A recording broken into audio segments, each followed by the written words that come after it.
नमस्कार दोस्तों, मैं हूं आपका फेवरेट डॉक्टर गोगा उर्फ गोविंद राय गर्ग। इस वीडियो में हम स्टार्ट करेंगे एक नया topic which is autonomic nervous system.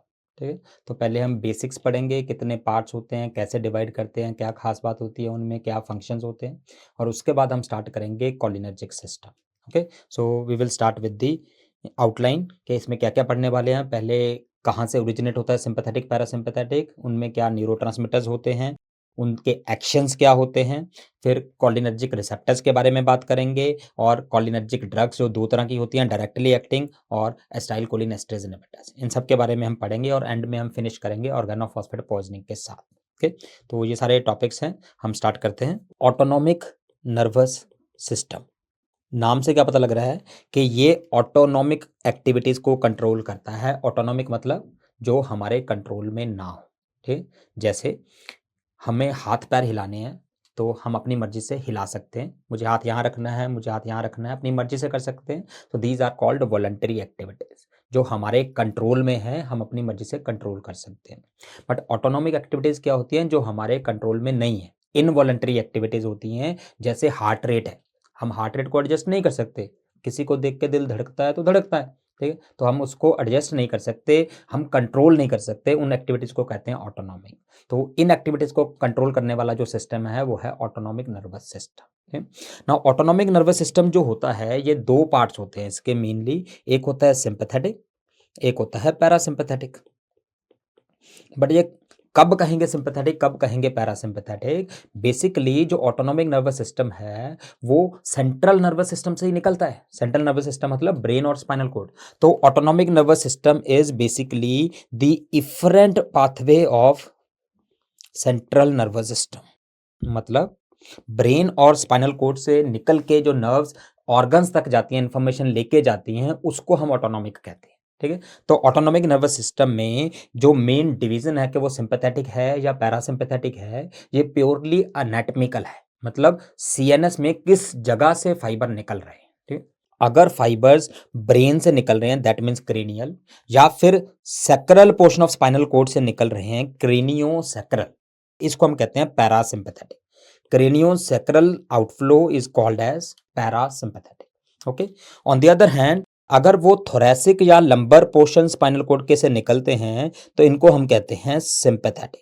So sympathetic is thoracolumbar and parasympathetic is craniosacral. ठीक है, अब चाहे ये जो मर्जी न्यूरोट्रांसमीटर सीक्रेट करें, चाहे ये जो मर्जी काम करें, ठीक है, अगर वो थोरैकोलंबर से आ रहा है तो सिंपैथेटिक है, क्रेनियोसैक्रल से आ रहा है तो पैरासिम्पैथेटिक है। So division is purely anatomical. Okay, अब क्वेश्चन ये है कि याद कैसे करें कि कौन सा सिंपैथेटिक है, कौन सा पैरासिम्पैथेटिक है। बहुत ईजी है याद करना। जैसे आप पढ़ते हो क्लिनिकल सब्जेक्ट्स और पैरा क्लिनिकल सब्जेक्ट्स, तो क्लिनिकल सब्जेक्ट्स मेन होते हैं जिसमें सबको पीजी करनी है। पैरा क्लिनिकल ऊपर नीचे वाले फालतू के सब्जेक्ट्स, फार्मा वार्मा वगैरह। ठीक है, तो क्लिनिकल मेन है सेंटर वाले, पैरा उसके ऊपर नीचे वाले। तो ऐसे ही सेंटर वाला सिंपैथेटिक, उससे ऊपर नीचे वाला पैरासिम्पैथेटिक। ऊपर नीचे वाला means craniosacral. So thoracolumbar is sympathetic, craniosacral is parasympathetic. ठीक है, तो ओरिजिन हो गया। अब इसके बाद इसको एक दूसरे न्यूरॉन के साथ कनेक्शन बनाना है। दूसरे न्यूरॉन के साथ कनेक्शन बनाना है। ये जो दूसरे न्यूरॉन के साथ कनेक्शन बनता है, ये वाला, इसको कहते हैं गैंग्लियन। जिस जगह पे कनेक्शन बनता है उसको कहते हैं हम ganglion. So both of these will form a connection with the other neuron in the ganglion. तो सिंपैथेटिक सिस्टम में इस गैंग्लियन को सिंपैथेटिक गैंग्लियन कहेंगे, पैरासिम्पैथेटिक में पैरासिम्पैथेटिक गैंग्लियन कहेंगे। बट अगर आप ध्यान से देखो तो गैंग्लियन के हिसाब से दो तरह के फाइबर्स हो जाते हैं, एक गैंग्लियन से पहले वाला, एक गैंग्लियन के बाद वाला। तो जो गैंग्लियन के पहले फाइबर है उसको हम कहते हैं प्री गैंग्लियोनिक फाइबर, जो गैंग्लियन के बाद वाला है उसको कहते हैं पोस्ट गैंग्लियोनिक फाइबर। तो अगर आप डायग्राम देखोगे तो बहुत इजीली आपको समझ आ जाएगा कि पैरासिम्पैथेटिक सिस्टम में गैंग्लियन जो है वो सीएनएस से दूर है, इसलिए प्री गैंग्लियोनिक फाइबर लार्जर है और पोस्ट गैंग्लियोनिक शॉर्टर है। जबकि सिंपैथेटिक में उल्टा होता है, गैंग्लियन स्पाइनल कॉर्ड के पास है, इसलिए प्री गैंग्लियोनिक शॉर्ट होता है, पोस्ट गैंग्लियोनिक लॉन्ग होता है।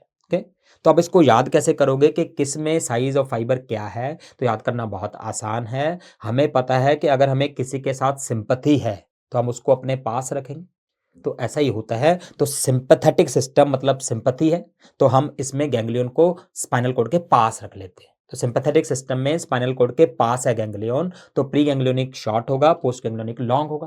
पैरासिम्पैथेटिक में उल्टा है, गैंग्लियन दिस स्पाइनल कॉर्ड के या सीएनएस से दूर है, ऑर्गन्स के पास है, सीएनएस से दूर है। जब सीएनएस से दूर है तो प्री गैंग्लियोनिक लॉन्गर है, पोस्ट गैंग्लियोनिक स्मॉलर है। ठीक, अब क्या हुआ, ये पहला फाइबर है, ये दूसरा फाइबर है। पहले फाइबर और दूसरे फाइबर के बीच में कनेक्शन हुआ गैंग्लियन में। अब फर्स्ट फाइबर ने सेकंड फाइबर को इंफॉर्मेशन देनी, बट अगर ध्यान से देखोगे दोनों के बीच में तो गैप है। क्या नाम होता है इस गैप का? Yes, this gap is called as synapse. दोनों के बीच में साइनैप्स है, गैप है। तो अगर फर्स्ट फाइबर ने दूसरे फाइबर को इंफॉर्मेशन पहुंचानी है और बीच में रास्ता खाली है, तो क्या चाहिए हमें? हमें एक पोस्टमैन चाहिए, डाकिया चाहिए, जो इंफॉर्मेशन लेके जा सके। इस डाकिया का नाम है, पोस्टमैन का नाम है न्यूरोट्रांसमीटर। तो फर्स्ट फाइबर के पास हमेशा एक पोस्टमैन होता है, न्यूरोट्रांसमीटर होता है, जिसके पास एक चिट्ठी है। चिट्ठी मीन्स इंफॉर्मेशन है। तो ये पोस्टमैन जो है वो इस गैप के थ्रू आता है, साइनैप्स में आता है। अब चिट्ठी लेके ये पहुंच तो गया, बट दूसरे फाइबर के पास कोई आदमी होना चाहिए ना, जो उस चिट्ठी को रिसीव करे, उस इंफॉर्मेशन को पढ़े। ठीक है, इस आदमी का नाम होता है रिसेप्टर। तो प्री गैंग्लियोनिक फाइबर के पास पोस्टमैन है, जिसको हम न्यूरोट्रांसमीटर कहते हैं। पोस्ट गैंग्लियोनिक फाइबर के पास आदमी है जो उस इंफॉर्मेशन को रिसीव करेगा, उसको कहते हैं रिसेप्टर। तो pre ganglionic fibres contain neurotransmitter, post ganglionic fibre contain receptor. तो फर्स्ट फाइबर ने न्यूरोट्रांसमीटर सिक्रीट किया, उसने सेकंड फाइबर पे रिसेप्टर को स्टिमुलेट कर दिया, तो सेकंड फाइबर को इंफॉर्मेशन मिल गई। ठीक है, तो यही चीज सारे गैंग्लियन में होगी। प्री गैंग्लियोनिक फाइबर एक पोस्टमैन भेजेंगे जो कि पोस्ट गैंग्लियोनिक फाइबर पे रिसेप्टर को स्टिमुलेट करेगा। अब ये जो न्यूरोट्रांसमीटर है और ये जो रिसेप्टर है, ये सारे गैंग्लियन में सेम होता है, चाहे वो सिंपैथेटिक हो चाहे पैरासिम्पैथेटिक हो। इस पोस्टमैन का नाम होता है acetyl choline. Acetyl choline is the postman और we can say neurotransmitter at all pre ganglionic fibres. और ये जो इंफॉर्मेशन रिसीव करने वाला है, दैट मीन्स रिसेप्टर की बात कर रहे हैं जो, ये भी सब जगह सेम होता है। तो post ganglionic fibre contain N N receptor. N N के नाम में क्या लिखा है?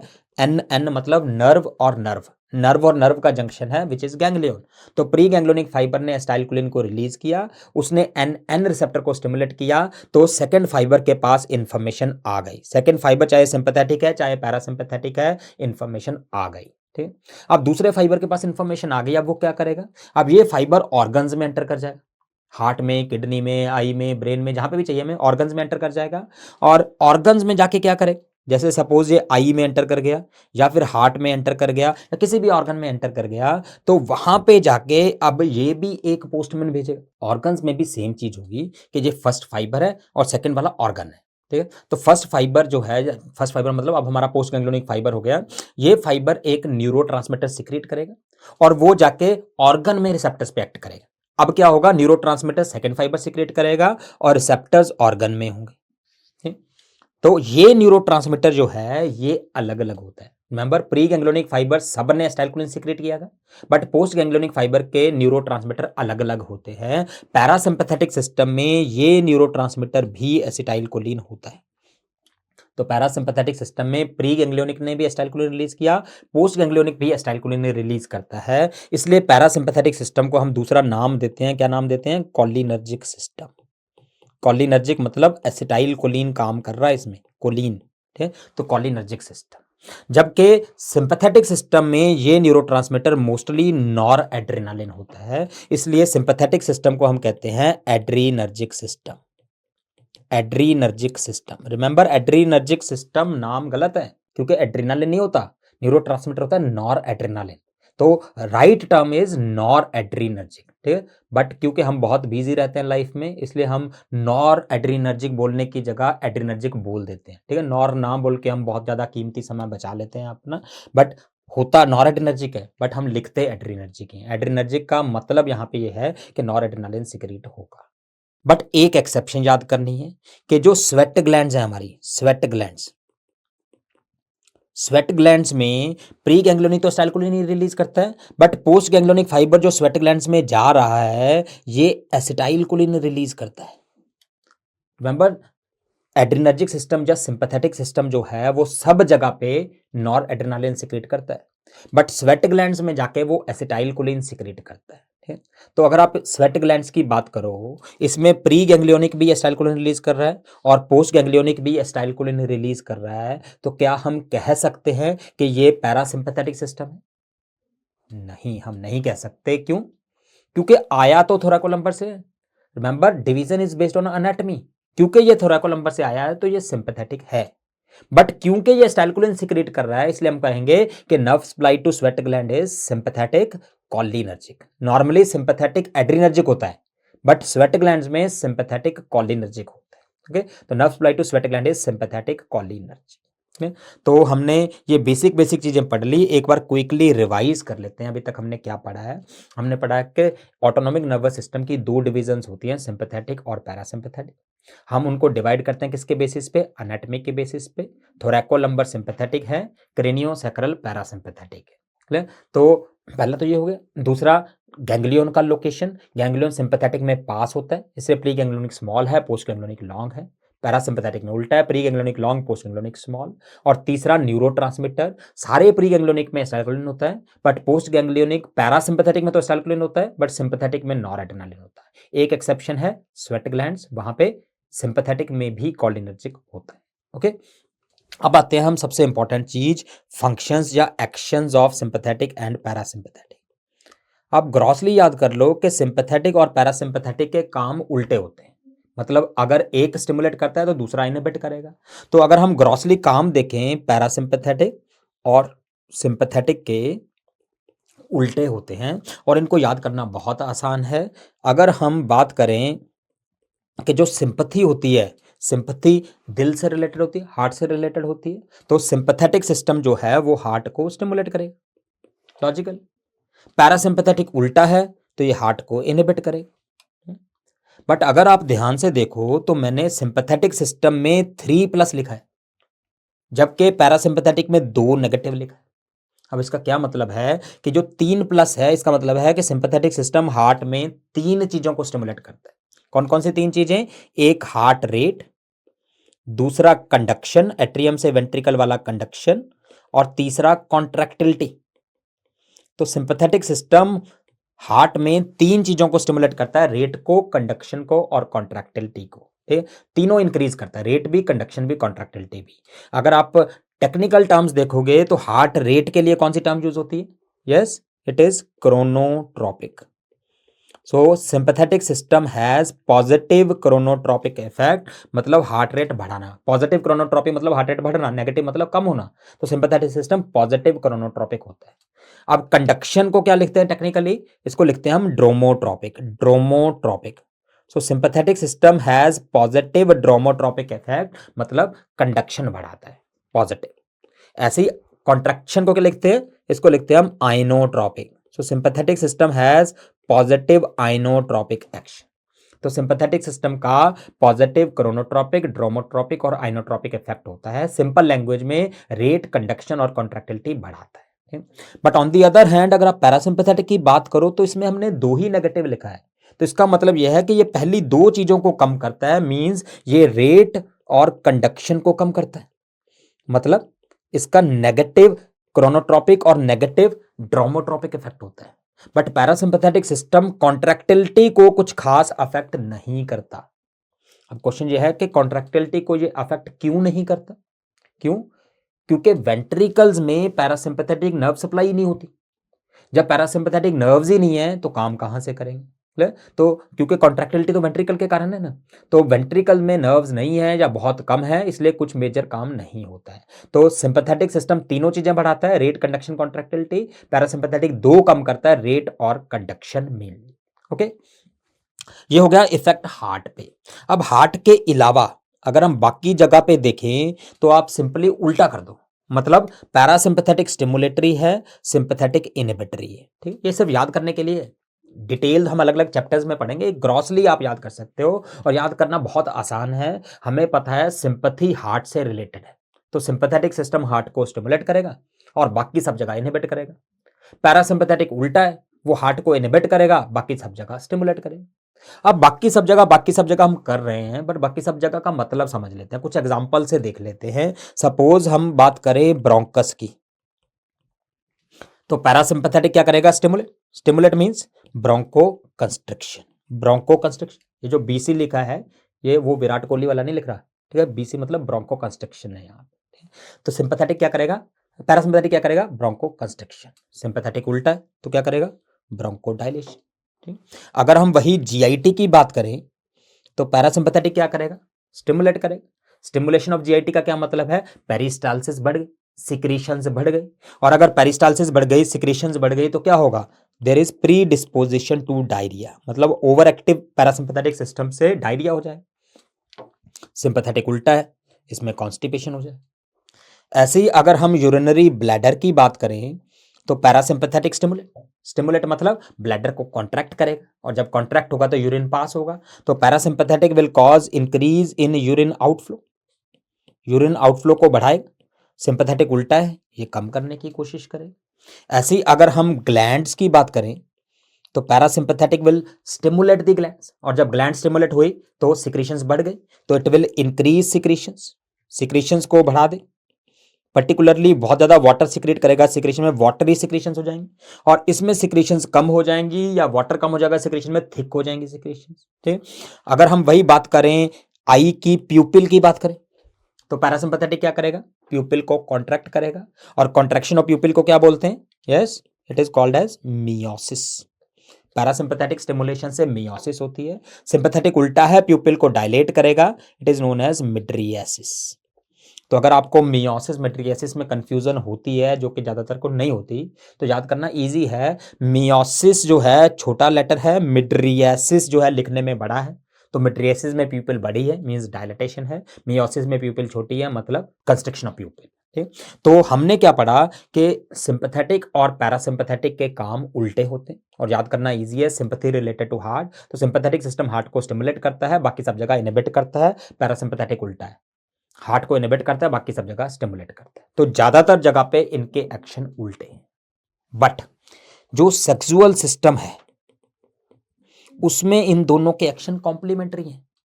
तो बेसिकली आप समझ लो कि हर जगह पे ये एक दूसरे से उल्टे हैं, बट जब सेक्स की बात आती है तो ये एक हो जाते हैं, चलो एक जैसा काम करते हैं। तो पैरासिम्पैथेटिक जो है इट हेल्प इन इरेक्शन, और सिंपैथेटिक जो है इट हेल्प इन इजैकुलेशन।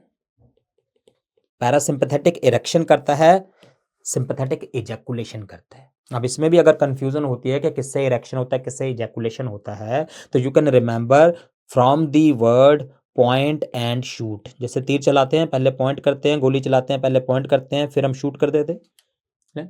तो पॉइंट एंड शूट, तो इसके कैसे याद करोगे? पॉइंट का क्या मतलब है? पी मतलब पैरासिम्पैथेटिक।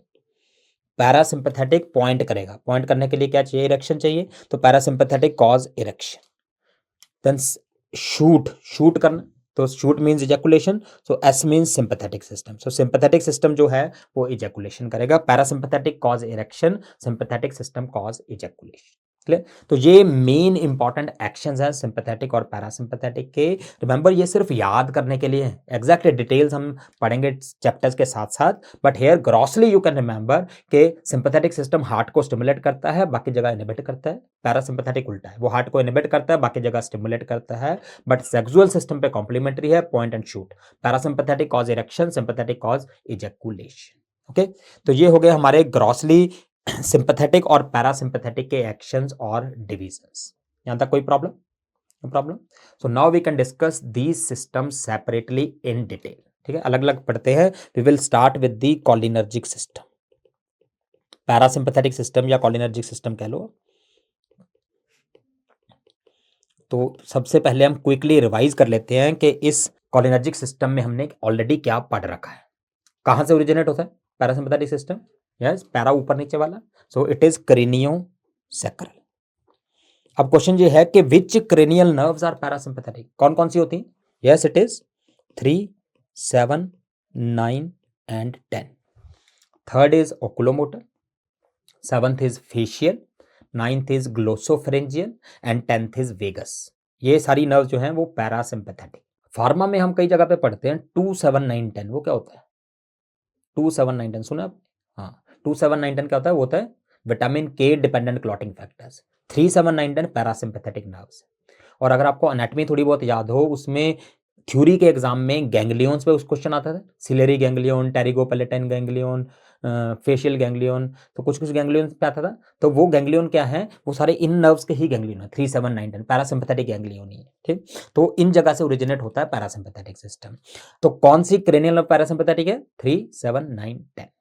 अब कौन सी क्रेनियल नर्व सिंपैथेटिक है, वेरी गुड, कोई भी नहीं है। सिंपैथेटिक तो थोरैकोलंबर है।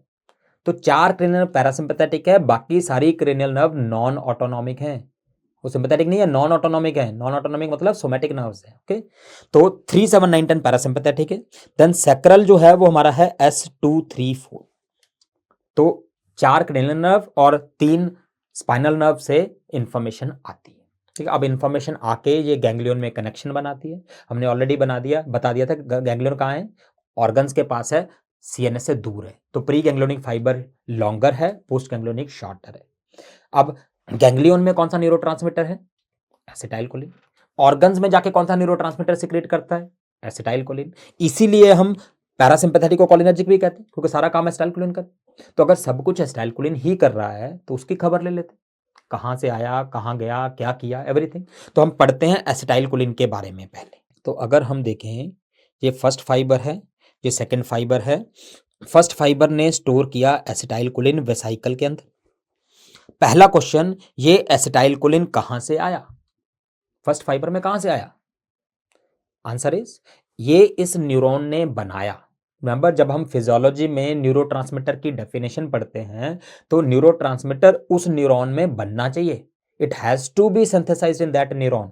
अगर किसी और जगह पे बन के इस न्यूरॉन में आया तो हम कभी भी उसको न्यूरोट्रांसमीटर नहीं कहते, ठीक। तो एसिटाइलकोलिन हमें पता न्यूरोट्रांसमीटर है, तो वो इस ऑर्गन के, इस न्यूरॉन के अंदर बनेगा। बट इसको बनाने के लिए जो कच्चा माल चाहिए, रॉ मटेरियल चाहिए, वो तो हम बाहर से मंगा सकते हैं। और कौन सा होता है रॉ मटेरियल? इसमें होता है कोलिन।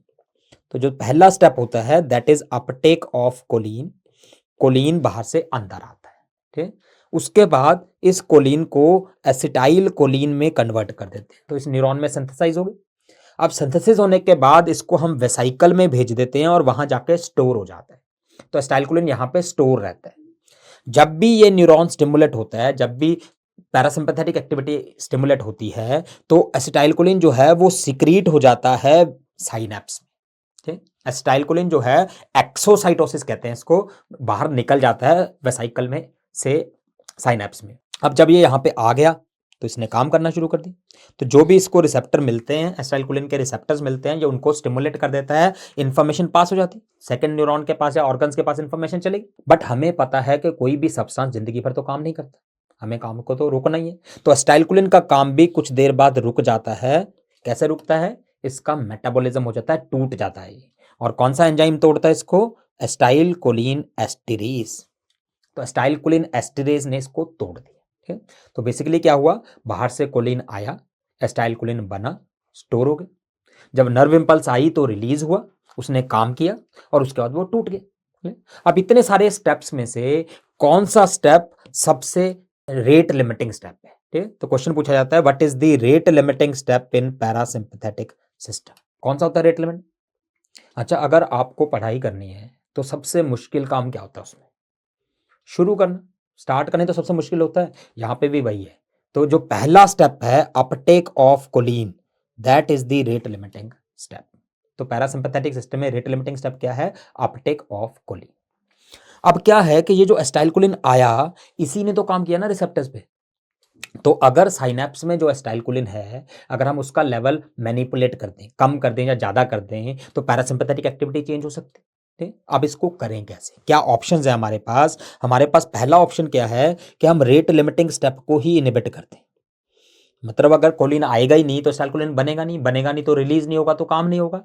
और ये जो दवाई करती है, इस दवाई का नाम है hemicholinium. Hemicholinium, it inhibit the uptake of choline. अब इसके नाम से याद कर लो, इसके नाम में क्या लिखा है? हेमी। हेमी मतलब हाफ, हमें पता ना हेमीप्लीजिया होता है जैसे हाफ, तो हेमी आधा कोलिन। तो ये कह रहा है कि आधा कोलिन। क्या आधा कोलिन? अगर आप लास्ट में पढ़ो तो इसके नाम में लिखा है इनियम। इनियम मतलब अंदर आना। तो ये कह रहा है कि ये दवाई देने के बाद आधा कोलिन ही अंदर आ पाएगा। जब आधा कोलिन ही अंदर आएगा तो आधा एसिटाइलकोलिन बनेगा, तो काम भी आधा हो जाएगा ना, तो it decrease the parasympathetic action. Clear. दूसरा एक्शन जो हम कर सकते हैं, हम इस एक्शन को रोक सकते हैं, अगर एसिटाइलकोलिन वेसाइकल में ही नहीं गया, अगर वेसाइकल में नहीं गया तो रिलीज भी नहीं हो सकता, रिलीज नहीं होगा तो काम नहीं होगा। और ये जो एक्शन रोकती है, जो नंबर 2 वाली दवाई है, वो है विसामिकॉल। तो विसामिकॉल ने वेसाइकल में एंट्री को रोक दिया। और इसको याद करना भी बड़ा आसान है, बस आपको हिंदी में पढ़ना है। इसमें क्या लिखा है, वेसाइकल में कोलिन। तो वेसाइकल में कोलिन नहीं आएगा, वेसाइकल में एसिटाइलकोलिन आ ही नहीं पाएगा। ठीक। और तीसरा जो हम चीज कर सकते हैं, वो हम इसकी एक्सोसाइटोसिस को या रिलीज को रोक सकते हैं। अगर एसिटाइलकोलिन नीचे आएगा ही नहीं तो काम नहीं करेगा। And what is that drug, वो है botulinum toxin. Botulinum toxin, botulinum toxin inhibit the release of acetylcholine from the vesicle. अगर आप इस डायग्राम को देखो तो ये वाला जो डायग्राम है, पहले वाला न्यूरॉन जो है, ये बॉटल जैसा लगता है, बॉटल जैसा लगता है। तो बॉटुलिनम टॉक्सिन के नाम में बॉटल लिखा है, मतलब ये बॉटल को बेस से पकड़ लेता है, तो कुछ भी यहां से लीक नहीं हो पाता। अगर लीक नहीं हो पाएगा मतलब एसिटाइलकोलिन आएगा नहीं, आएगा नहीं तो काम होगा। तो botulinum toxin inhibit the release of acetylcholine. तो तीनों दवाइयां जो हमने पढ़ी, hemicholinium, vesamicol, botulinum toxin, all three decrease acetylcholine in the synapse, so they will decrease parasympathetic action. Parasympathetic से उल्टा काम होगा इनका। तो जैसे अगर आपसे क्वेश्चन पूछे कि हेमिकोलिनियम का हार्ट रेट पे क्या इफेक्ट होता है, हेमिकोलिनियम का पैरासिम्पैथेटिक का क्या होता है, वो हार्ट रेट कम करता है, तो हेमिकोलिनियम उल्टा करे, हार्ट रेट इंक्रीज कर देगा। ऐसे ही अगर आपसे पूछें कि विसामिकॉल का ब्लडर पे क्या इफेक्ट होगा, पैरासिम्पैथेटिक क्या करता है, वो ब्लैडर को कॉन्ट्रैक्ट करता है, विसामिकॉल उसको रिलैक्स कर देगा, उल्टा हो जाएगा, तो यूरिनरी रिटेंशन हो जाएगा। बोटुलिनम टॉक्सिन का प्यूपिल पे क्या इफेक्ट होगा, पैरासिम्पैथेटिक क्या करता है, मियोसिस करता है, बोटुलिनम टॉक्सिन उल्टा करेगा, मिड्रिएसिस करता है। सो बेसिकली इन तीनों दवाइयों का काम पैरासिम्पैथेटिक सिस्टम से उल्टा है। Okay, then we have fourth drug, चौथी दवाई है which can inhibit acetylcholinesterase. The name of the drug is physostigmine. Physostigmine क्या करेगी, एसिटाइलकोलिन एस्ट्रेस को इनहिबिट कर देगी। तो पैरा एसिटाइलकोलिन टूटेगा नहीं, अगर टूटेगा नहीं तो एसिटाइलकोलिन का लेवल बढ़ जाएगा। रिमेंबर ये दवाई बाकी तीनों से उल्टी है, बाकी तीनों तो पैरासिम्पैथेटिक कम कर रहे थे, ये पैरासिम्पैथेटिक एक्शन बढ़ा देगी। तो अगर आपसे पूछें फाइजोस्टिग्मिन का इफेक्ट क्या होगा जीआईटी में, डायरिया होगा। फाइजोस्टिग्मिन का हार्ट पे क्या इफेक्ट होगा, ब्रेडिकार्डिया होगा। प्यूपिल पे क्या इफेक्ट होगा, मेयोसिस होगा। मतलब जो पैरासिम्पैथेटिक करता है ये बिल्कुल सेम करेगी। क्लियर। सो तीन दवाइयां इफेक्ट कम करेंगी, फाइजोस्टिग्मिन उससे उल्टी है, ये इंक्रीज करेगी। क्लियर। बट फाइनली ये जो सारी दवाइयां हैं एसिटाइलकोलिन के लेवल को ही तो चेंज कर रही हैं। और ये एसिटाइलकोलिन काम कहां करता है, ये रिसेप्टर्स पे करता है। तो अगर हम कोई ऐसी दवाई दें जो रिसेप्टर को स्टिमुलेट करे तो काम बढ़ जाएगा, इनहिबिट करे तो कम हो जाएगा। तो इसलिए हमें पढ़ना पड़ेगा रिसेप्टर्स के बारे में। ठीक। तो अब हम पढ़ेंगे रिसेप्टर्स ऑफ एसिटाइलकोलिन, और we can say cholinergic receptors. ठीक है, अब हम कॉलिनर्जिक रिसेप्टर्स की बात करते हैं। ओके, तो जो एसिटाइलकोलिन के रिसेप्टर्स हैं उनको हम कह सकते हैं कॉलिनर्जिक रिसेप्टर्स। तो ये जो कॉलिनर्जिक रिसेप्टर्स हैं ये दो तरह के हो सकते हैं, एक निकोटिनिक जिनको एन कहते हैं, और दूसरा मस्कारिनिक जिनको एम कहते हैं। बेसिकली क्या था, शुरू में जो हमने सब्सटेंस बनाए, जिन रिसेप्टर्स को निकोटिन स्टिमुलेट करता था हमने उनका नाम निकोटिनिक रख दिया, जिनको मस्कारिन स्टिमुलेट करता था उसका नाम मस्कारिनिक रख दिया। ठीक। अब निकोटिनिक रिसेप्टर फर्दर दो तरह के होते हैं, एन एन और एन एम। और मस्कारिनिक रिसेप्टर्स 5 तरह के होते हैं, M1 2 3 4 5, बट इसमें से ज्यादा इंपॉर्टेंट जो हमारे लिए हैं वो M1 है, M2 है और M3। तो सबसे पहले हम समझते हैं, बहुत इजी है याद करना, एन का क्या मतलब है, नर्व और नर्व। तो मतलब ये नर्व और नर्व का जंक्शन पे है, नर्व और नर्व का जंक्शन कहां था, गैंग्लियन में। तो ये गैंग्लिया में है एन रिसेप्टर। तो कौन से गैंग्लिया में होता है, सिंपैथेटिक में या पैरासिम्पैथेटिक में, वेरी गुड, दोनों में। तो एन रिसेप्टर बोथ सिंपैथेटिक और पैरासिम्पैथेटिक गैंग्लिया में होता है। एन एम के नाम में क्या लिखा है, nerve muscle, so it is present at neuromuscular junction. तो जब हम एनएम रिसेप्टर को स्टिमुलेट करते हैं तो मसल कॉन्ट्रैक्ट करती है। बट इन रिसेप्टर्स के बारे में एक खास बात याद करनी है आपको। क्या खास बात है कि इन रिसेप्टर्स को ऑप्टिमल स्टिमुलेशन चाहिए। मतलब मसल्स को अगर प्रॉपर काम करना है, मसल को कॉन्ट्रैक्ट करना है, तो इन रिसेप्टर्स को एक पर्टिकुलर लेवल तक स्टिमुलेट करना है, ना उनसे कम ना उससे ज्यादा। नॉर्मली क्या होता है कि अगर कम स्टिमुलेट किया तो ऑब्वियसली काम नहीं करेगा, यहां भी नहीं करेगा। बट नॉर्मली अगर किसी रिसेप्टर को ज्यादा स्टिमुलेट करते हैं तो ज्यादा काम होता है ना, इसमें नहीं होता। इसमें अगर ज्यादा स्टिमुलेट करेंगे तो भी मसल वीकनेस हो जाएगी। So muscle weakness is seen in both under stimulation and over stimulation of NM receptors. ठीक है, तो निकोटिनिक तो इजी है, N nerve, NM nerve muscle. अब आते हैं हम मस्करिनिक पे। मस्करिनिक रिसेप्टर में जो M1 है वो होते हैं स्टमक में। स्टमक में पर्टिकुलरली ये गैस्ट्रिक गैंग्लिया में होते हैं। गैस्ट्रिक गैंग्लिया जो होता है वो एसिटाइलकोलिन स्टमक में रिलीज करता है, ठीक है? और स्टमक की सिक्रीशन क्या होती है? एसिड होती है। तो जब ये M1 स्टिमुलेट होते हैं तो हाइड्रोक्लोरिक एसिड की सिक्रीशन बढ़ जाती है। M1 stimulate the secretion of hydrochloric acid. ठीक, M2 कहां होता है? M2 होता है हार्ट में। हार्ट में। और पैरासिम्पैथेटिक सिस्टम का हार्ट पे क्या इफेक्ट होता है? हार्ट को डिप्रेस करता है। M2 receptor will cause decrease in heart rate and decrease in conduction. Remember, दो ही कम करेगा, तीनों नहीं करेगा, रेट और कंडक्शन कम करता है। ओके, बाकी सब जगह M3 होता है, जैसे GIT में।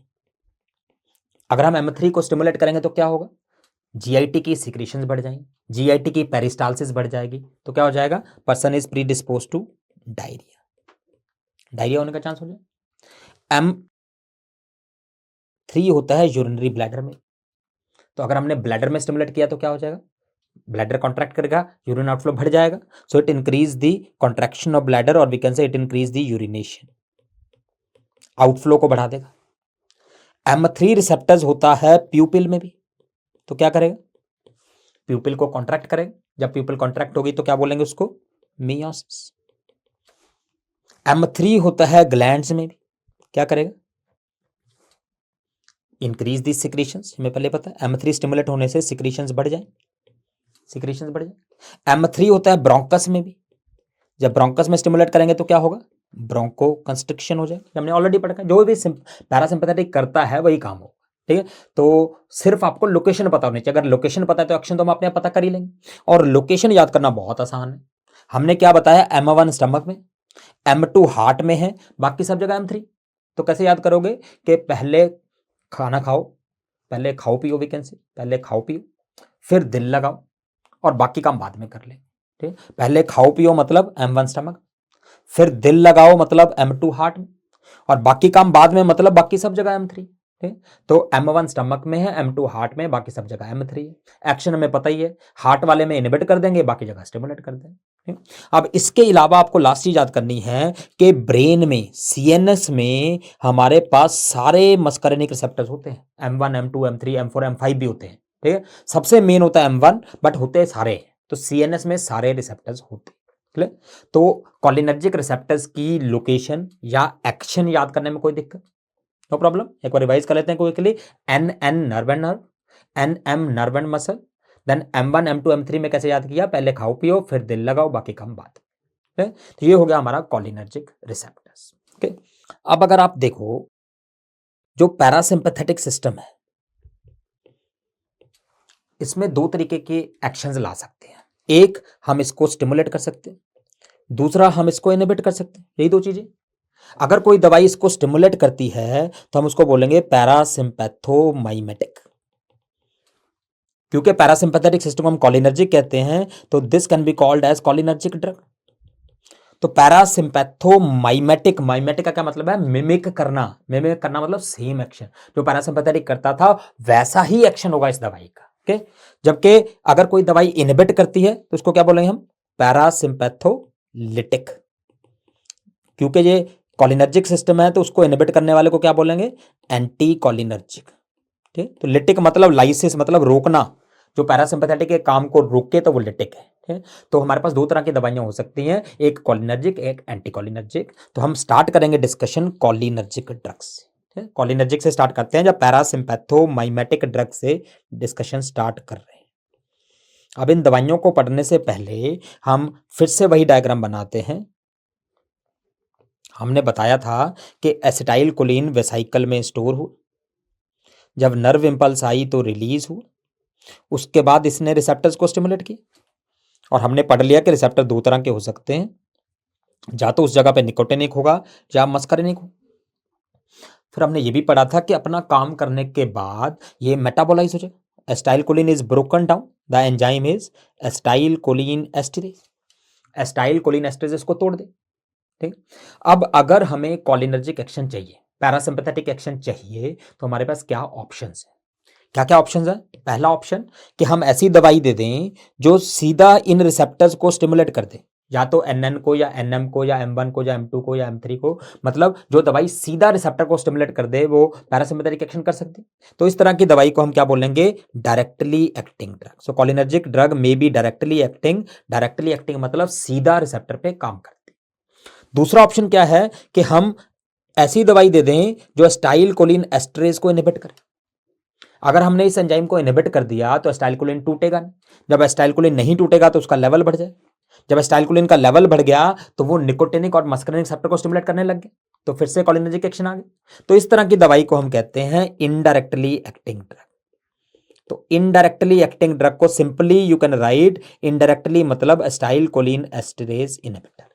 तो कोलिनर्जिक ड्रग्स दो तरह की हो सकती हैं, directly acting and indirectly acting. Indirectly acting मतलब एसिटाइलकोलिन एस्टरेज इनहिबिटर। ओके, तो हम स्टार्ट करते हैं डायरेक्टली एक्टिंग ड्रग से। डायरेक्टली एक्टिंग ड्रग जो सीधा किसी रिसेप्टर को स्टिमुलेट करती है, निकोटिनिक या मस्करिनिक को, और इसमें हमारे पास चार मेन दवाइयां हैं। We have pilocarpine, pilocarpine, बिथैनिकोल,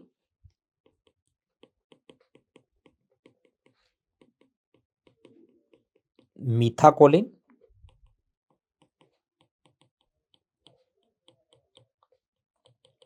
and carbachol. चार दवाइयां हैं हमारे पास। तो सबसे पहला क्वेश्चन ये है कि हम इनको याद कैसे करें कि ये कोलिनर्जिक है। तो याद करने का बड़ा आसान तरीका है। हमें पता है कि कोलिनर्जिक सिस्टम में कौन सा न्यूरोट्रांसमीटर है? एसिटाइलकोलिन। तो अगर इनके नाम में एसिटाइलकोलिन लिखा है तो हम कह सकते हैं ये कोलिनर्जिक है।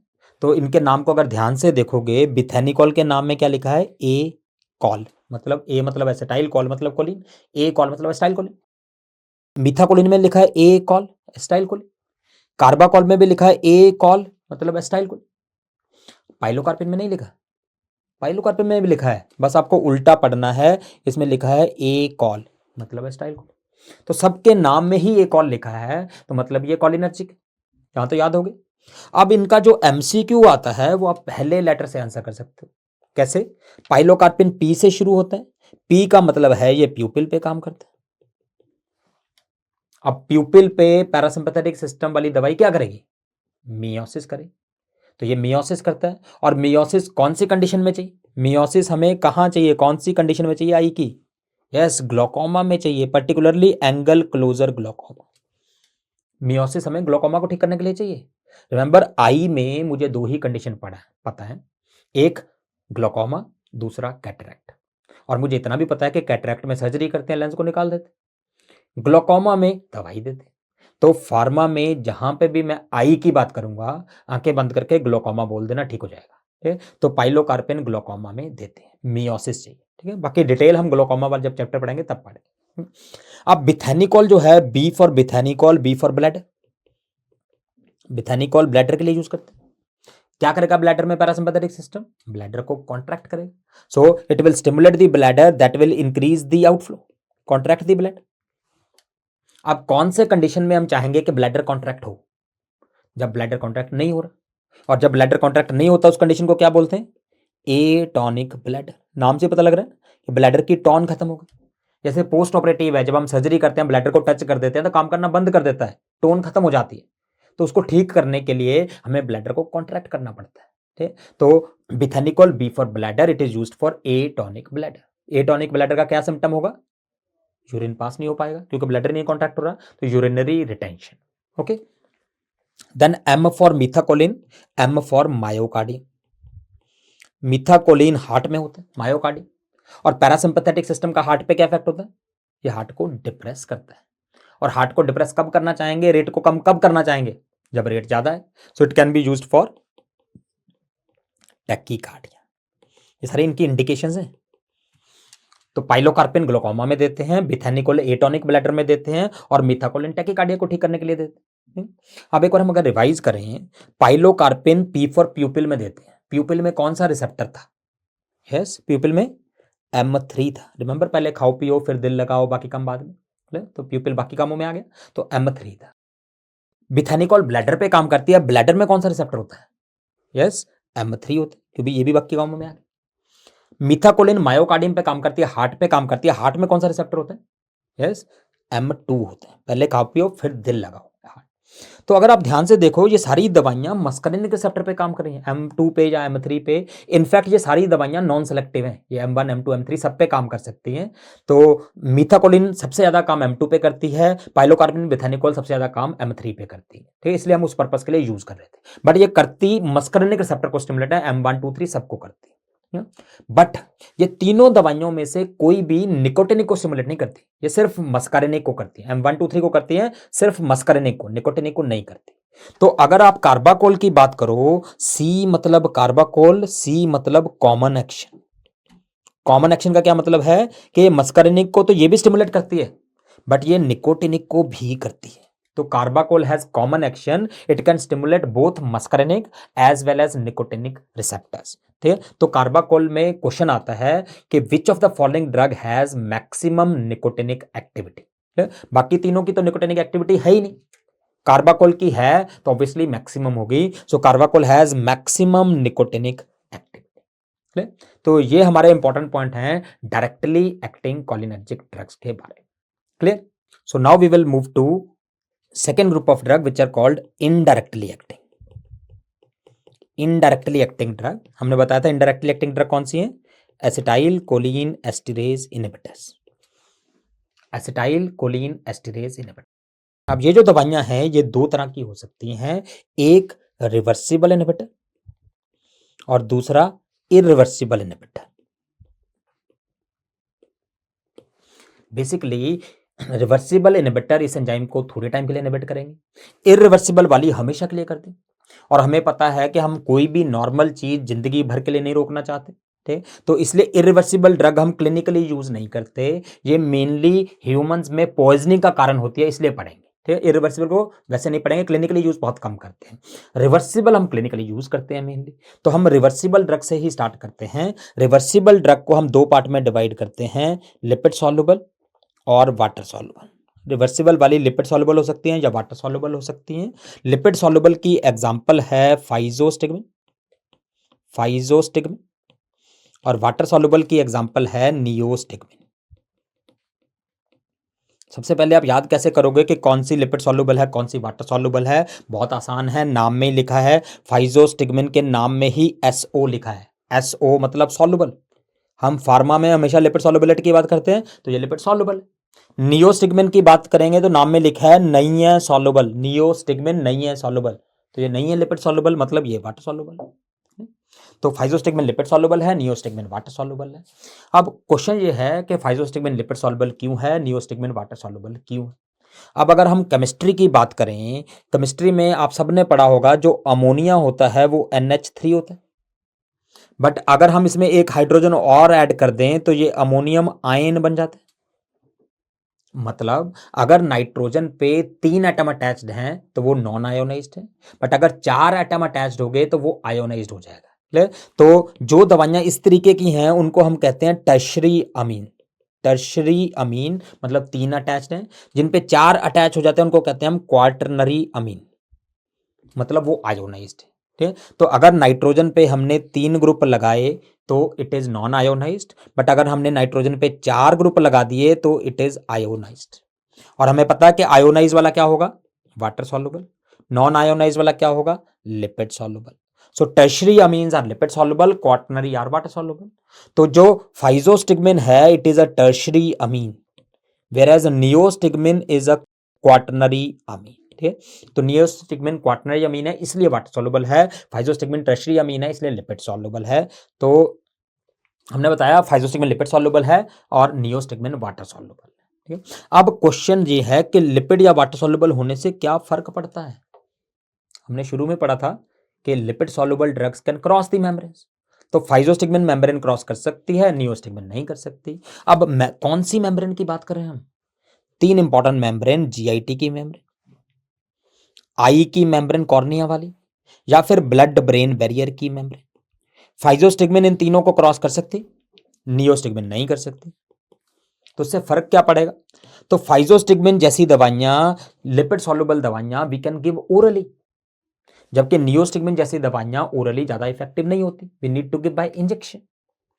दूसरा, अगर हम फाइजोस्टिग्मिन की आई ड्रॉप्स दें तो ये कॉर्नियल मेम्ब्रेन क्रॉस करके आई में चली जाएगी, तो आई में जाके एक्शन करेगी। क्या करेगी? पैरासिम्पैथेटिक दवाई है तो क्या करेगी? मियोसिस करेगी। तो फाइजोस्टिग्मिन कैन कॉज मियोसिस, जबकि नियोस्टिग्मिन मियोसिस नहीं कर सकती।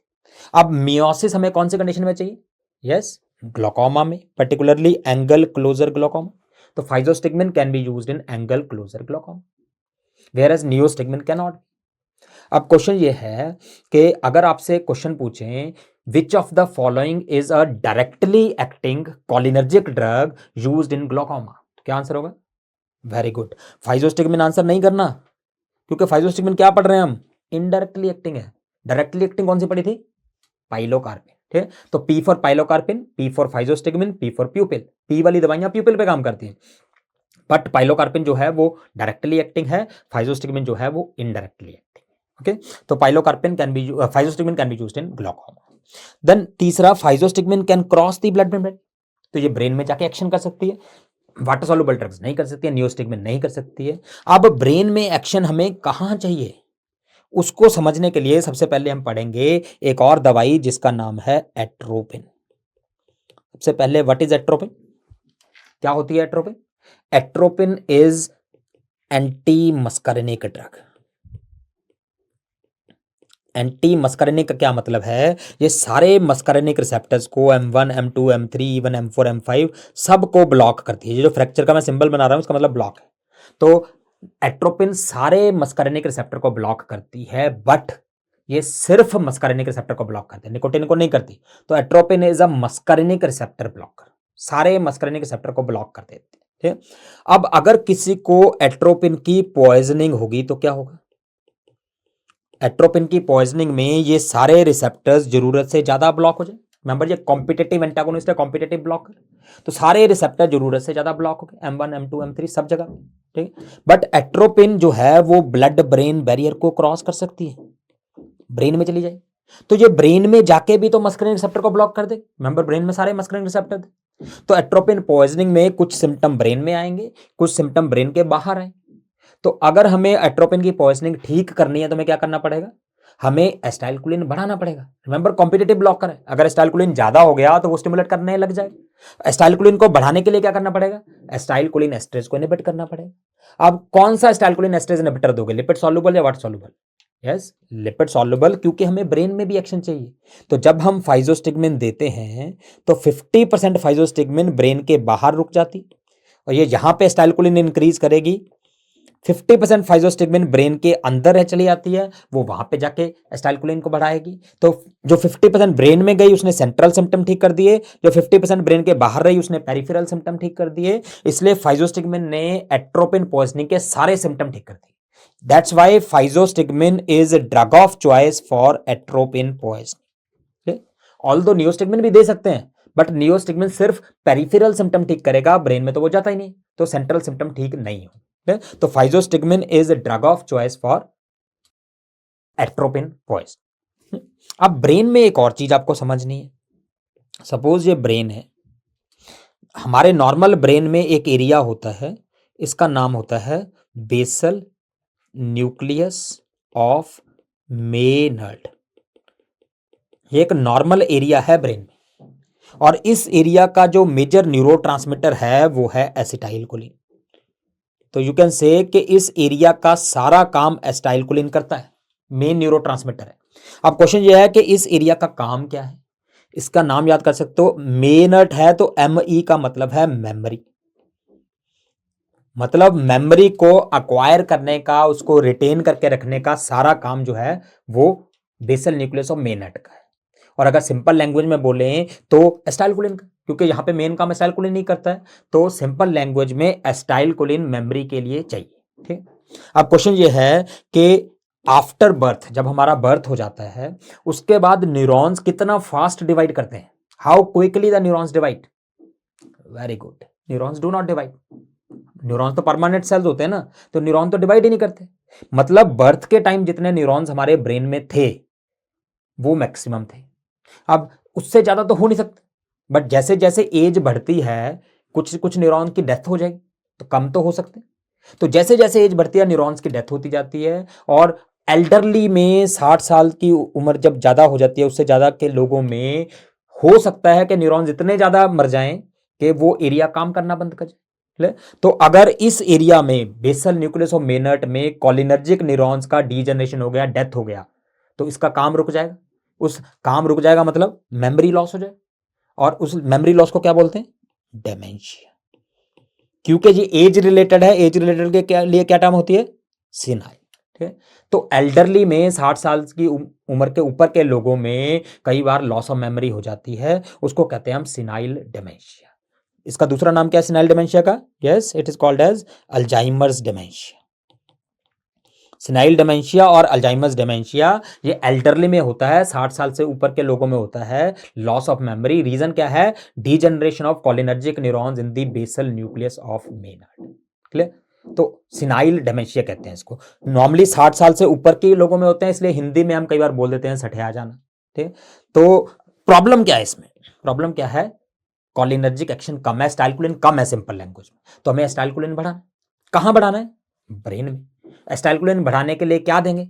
Acetylcholine esterase inhibitor. कौन से तरह का देंगे? लिपिड सॉल्युबल, क्योंकि ब्रेन में चाहिए। तो कौन सा पढ़ा हमने? Lipid soluble acetylcholine esterase inhibitor जो ब्रेन में जा सकता है। यस, हमने पढ़ा फाइजोस्टिगमिन। तो क्या हम फाइजोस्टिगमिन को अल्जाइमर डिजीज में यूज कर सकते? थ्योरेटिकली स्पीकिंग तो ऑब्वियसली कर ही सकते, बट देखते हैं अगर हम यूज करते हैं तो क्या होता है। फाइजोस्टिगमिन क्या करेगा?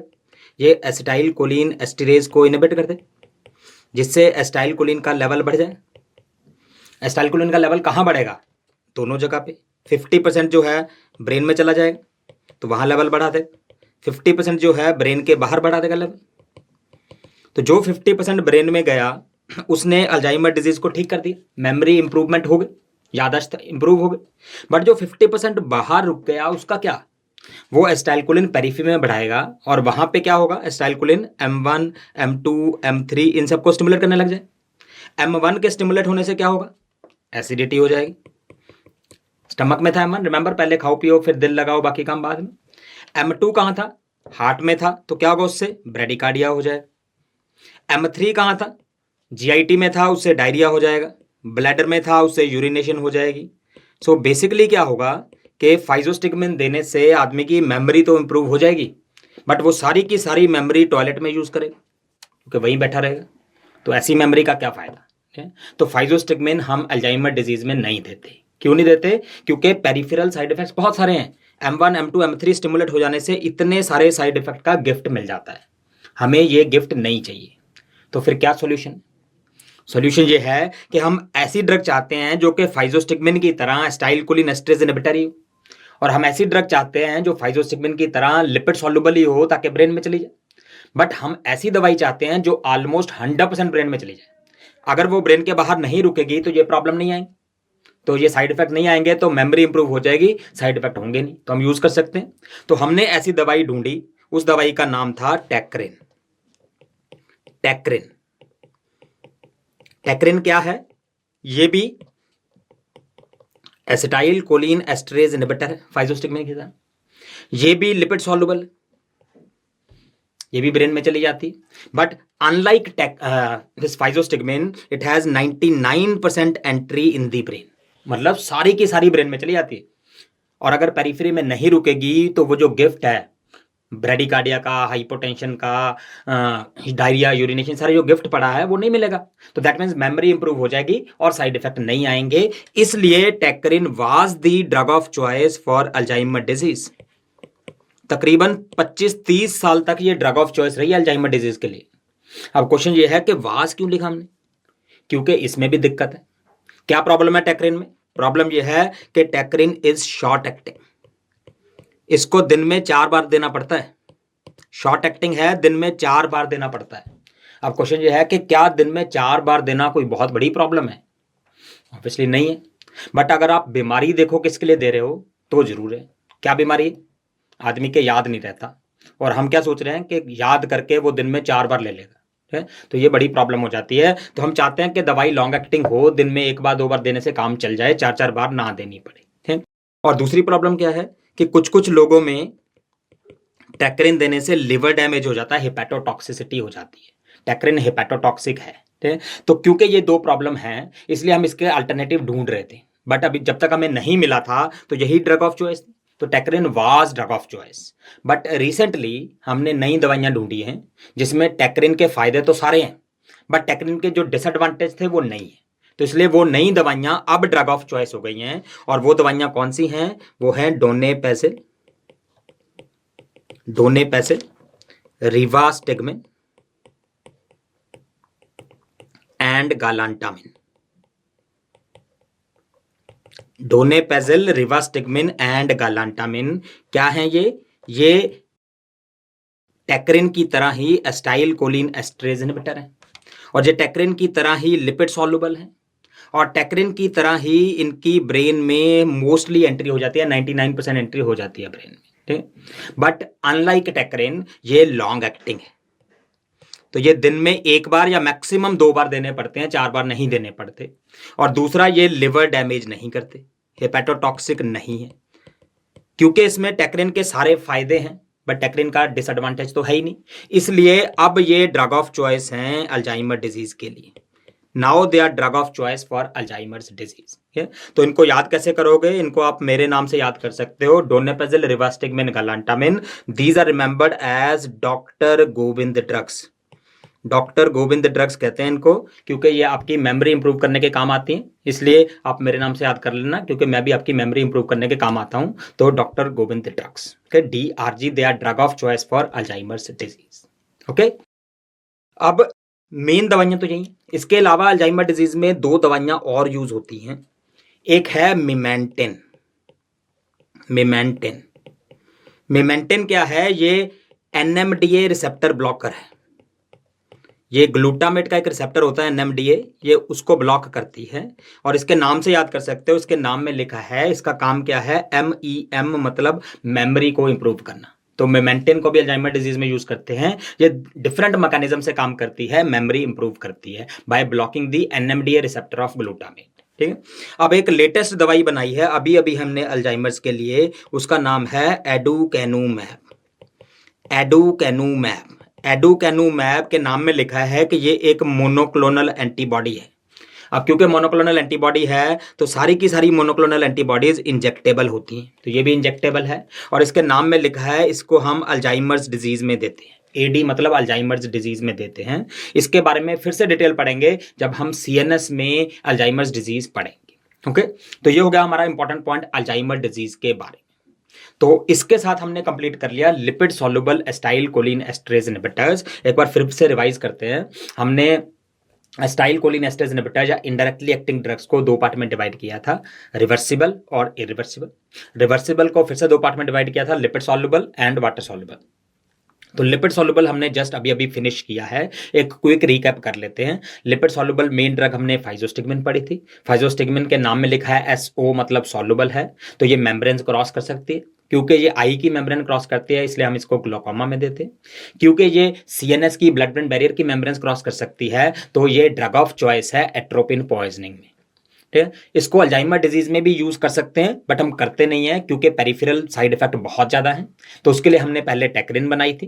टैक्रिन 99% ब्रेन में चली जाती थी, बट टैक्रिन शॉर्ट एक्टिंग थी और उसमें लिवर डैमेज हो सकता था, इसलिए हमने नई दवाइयां बनाई जिनको DRG कहते हैं, डोनेपेसिल, रिवास्टिगमिन, गालांटामिन। वो अब अल्जाइमर डिजीज के लिए ड्रग ऑफ चॉइस है, ओके।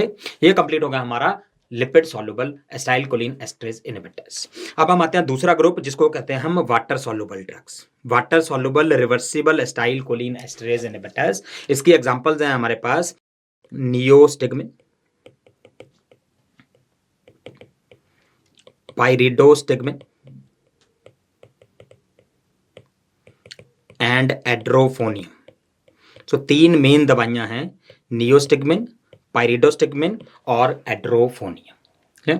तो ये दवाइयां जो हैं वाटर सॉल्युबल है, मतलब ये मेम्ब्रेन क्रॉस नहीं कर सकती।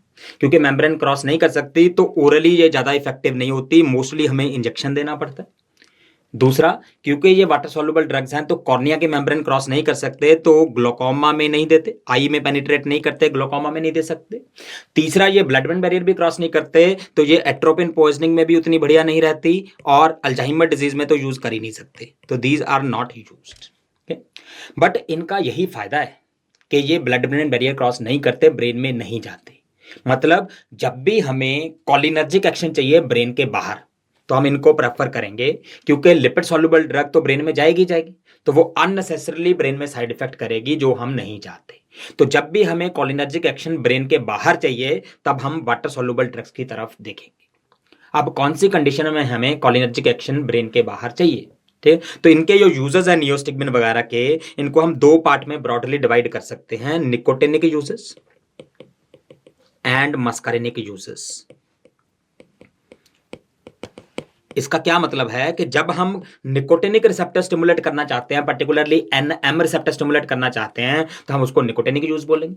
जब हम M1 M2 या M3 को स्टिमुलेट करना चाहते हैं, तो हम उसको मस्कारिनिक यूज बोलेंगे। ठीक है, तो एक एक करके पढ़ते हैं। निकोटिनिक से स्टार्ट करते हैं। तो निकोटिनिक यूजर्स में जो सबसे इंपॉर्टेंट कंडीशन है वो आती है माइस्थीनिया ग्रेविस। Myasthenia gravis. पहला question, what do you mean by myasthenia gravis? क्या होता है? ये एक ऐसी बीमारी है जिसको हम कहते हैं auto immune disease.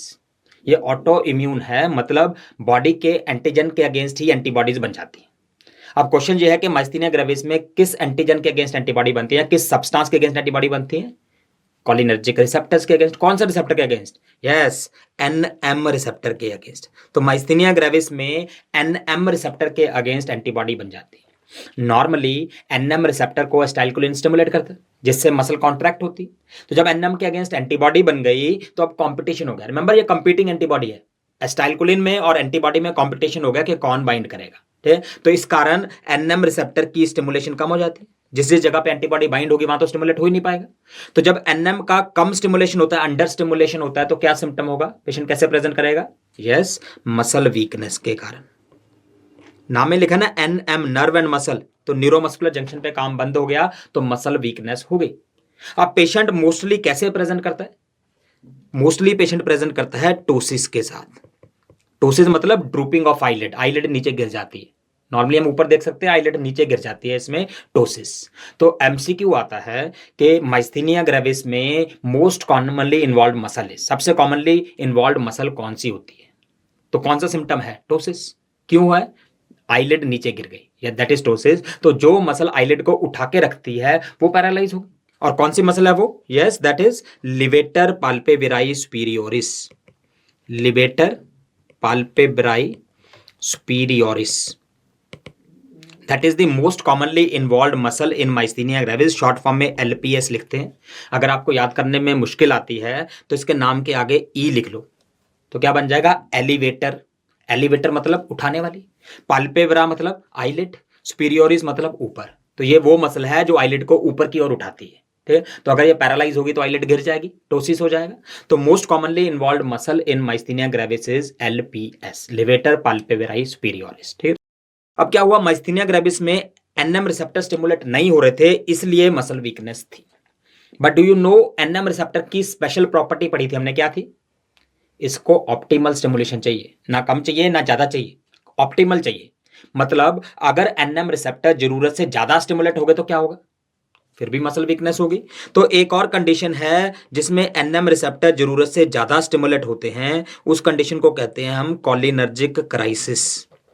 Cholinergic crisis का मतलब यह है कि कॉलिनर्जिक सिस्टम जरूरत से ज्यादा काम कर रहा है, एनएम जरूरत से ज्यादा स्टिमुलेट हो रहे हैं। तो जब वो ज्यादा स्टिमुलेट होंगे तो क्या होगा? फिर से मसल वीकनेस हो। अब प्रॉब्लम यह है कि अगर इमरजेंसी में आदमी आपके हॉस्पिटल में आया विद मसल वीकनेस, तो उसको क्या कंडीशन हो सकती है? आपको कैसे पता लगेगा? उसको या तो माइस्थीनिया हो सकता है या कॉलिनर्जिक क्राइसिस हो सकता है। सिम्टम दोनों के सेम है, मसल वीकनेस। अब आप कैसे ठीक करोगे? अब ऑब्वियसली ये तो है नहीं कि इमरजेंसी में पेशेंट आया और आके कहेगा कि डॉक्टर मसल वीकनेस हो रही है, मुझे माइस्थीनिया हो रहा है, ठीक कर दो। पेशेंट थोड़ी बताएगा, हमें डायग्नोज करना पड़ेगा कि माइस्थीनिया है या कॉलिनर्जिक क्राइसिस है, क्योंकि ट्रीटमेंट उल्टी है। माइस्थीनिया में एनएम कम स्टिमुलेटेड है तो हमें इसको स्टिमुलेट करना है, जबकि कॉलिनर्जिक क्राइसिस में ऑलरेडी ओवर स्टिमुलेटेड है तो हमें इसको ब्लॉक करना है। तो कैसे करेंगे? इमरजेंसी में क्या करेंगे? तो सबसे पहले हमें डायग्नोज करना पड़ेगा क्या उसको माइस्थीनिया है या कोलिनर्जिक क्राइसिस है। तो अब कैसे डायग्नोज करेंगे, उसके लिए हम ये दवाई देंगे एड्रोफोनियम। एड्रोफोनियम क्या है? Edrophonium edrophonium is acetyl choline esterase inhibitor, water soluble acetyl choline esterase inhibitor. अब क्वेश्चन ये है कि एड्रोफोनियम ही क्यों चूज किया हमने, बाकी क्यों नहीं चूज किया? क्योंकि it is very short acting. एड्रोफोनियम का जो एक्शन है वो 10 मिनट से कम चलता है, बहुत शॉर्ट एक्टिंग है। तो क्या होगा, इस पेशेंट को हमने एड्रोफोनियम दिया, तो एड्रोफोनियम ने क्या किया, एस्टाइलकोलिन एस्ट्रेज को इनहिबिट करके एस्टाइलकोलिन का लेवल बढ़ा दिया, और जब एस्टाइलकोलिन का लेवल बढ़ा तो एनएम रिसेप्टर स्टिमुलेट हो। अगर एनएम रिसेप्टर स्टिमुलेट हुए तो कौन सी कंडीशन इंप्रूव हो जाएगी, जिसमें वो नहीं हो रहे थे। किसमें नहीं हो रहे थे? NM receptor were under stimulated in myasthenia. So that means अगर उसकी कंडीशन इंप्रूव हो गई तो डायग्नोसिस इज माइस्थीनिया ग्रेविस। ठीक, बट अगर उसकी कंडीशन और वर्सन हो गई, मतलब कंडीशन और ज्यादा खराब हो गई, मसल वीकनेस और बढ़ गई, तो मतलब कोलिनर्जिक क्राइसिस, क्योंकि उसमें ऑलरेडी ओवर स्टिमुलेटेड था। तो हम क्या करेंगे, एड्रोफोनियम देंगे, और एड्रोफोनियम देके 10 मिनट तक पेशेंट को ऑब्जर्व करेंगे। अगर उसकी कंडीशन 10 मिनट के लिए बढ़ गई, इंप्रूव हो गई, तो वो माइस्थीनिया ग्रेविस है। अगर और ज्यादा खराब हो गई 10 मिनट के लिए तो कोलिनर्जिक क्राइसिस। अब एड्रोफोनियम ही क्यों यूज किया? क्योंकि हमें थोड़ी पता दोनों में से क्या है। अगर उसको कोलिनर्जिक क्राइसिस होता और हम उसको कोई लॉन्ग एक्टिंग ड्रग नियोस्टिग्मिन वगैरह दे देते तो वो 6 घंटे के लिए अपनी मसल्स पकड़ के बैठा रहता। ठीक, हम ये तो नहीं चाहते, हम तो सिर्फ डायग्नोज करना चाहते हैं। तो हम शॉर्ट एक्टिंग ड्रग देंगे edrophonium. So edrophonium is a drug of choice for diagnosis of myasthenia gravis, और we can say for differentiating between myasthenia gravis and cholinergic crisis. ठीक है, इस टेस्ट को हम बोलते हैं एड्रोफोनियम टेस्ट। एड्रोफोनियम टेस्ट बोलते हैं। इसका दूसरा नाम होता है टेंजिलॉन टेस्ट। मार्केट नाम एड्रोफोनियम का टेंजिलॉन है, तो इस टेस्ट को टेंजिलॉन टेस्ट भी कहते हैं। तो एड्रोफोनियम या टेंजिलॉन टेस्ट में क्या करते हैं, हम इंट्राविनस एड्रोफोनियम देते हैं पेशेंट को और 10 मिनट के लिए ऑब्जर्व करते हैं। अगर 10 मिनट के लिए कंडीशन इंप्रूव हो गई तो माइस्थीनिया है, अगर 10 मिनट के लिए कंडीशन खराब होगी तो कोलिनर्जिक क्राइसिस। क्लियर? तो अब हमने डायग्नोज कर लिया कि उसको माइस्थीनिया है, तो क्या हम एड्रोफोनियम दे सकते हैं ट्रीटमेंट के लिए? दे सकते हैं, बट हमें हर 10-10 मिनट बाद देते रहना पड़ेगा। अब हमारे पास और काम भी तो हैं, हम यही थोड़ी करते रहेंगे। तो ट्रीटमेंट के लिए हम प्रेफर नहीं करेंगे। क्यों नहीं करेंगे? क्योंकि शॉर्ट एक्टिंग है। तो ट्रीटमेंट के लिए क्या देंगे, हम लॉन्ग एक्टिंग देंगे। तो जो बाकी 2 दवाइयां बची, नियोस्टिग्मिन और पाइरिडोस्टिग्मिन, नियोस्टिग्मिन और pyridostigmine, they are used for treatment of myasthenia gravis. Edrophonium diagnosis के लिए था, नियोस्टिग्मिन और पाइरिडोस्टिग्मिन ट्रीटमेंट के लिए। अब 2 चीजें आपको ध्यान रखनी है। पहली चीज कि पाइरिडोस्टिग्मिन और फाइजोस्टिग्मिन में कंफ्यूज नहीं होना है।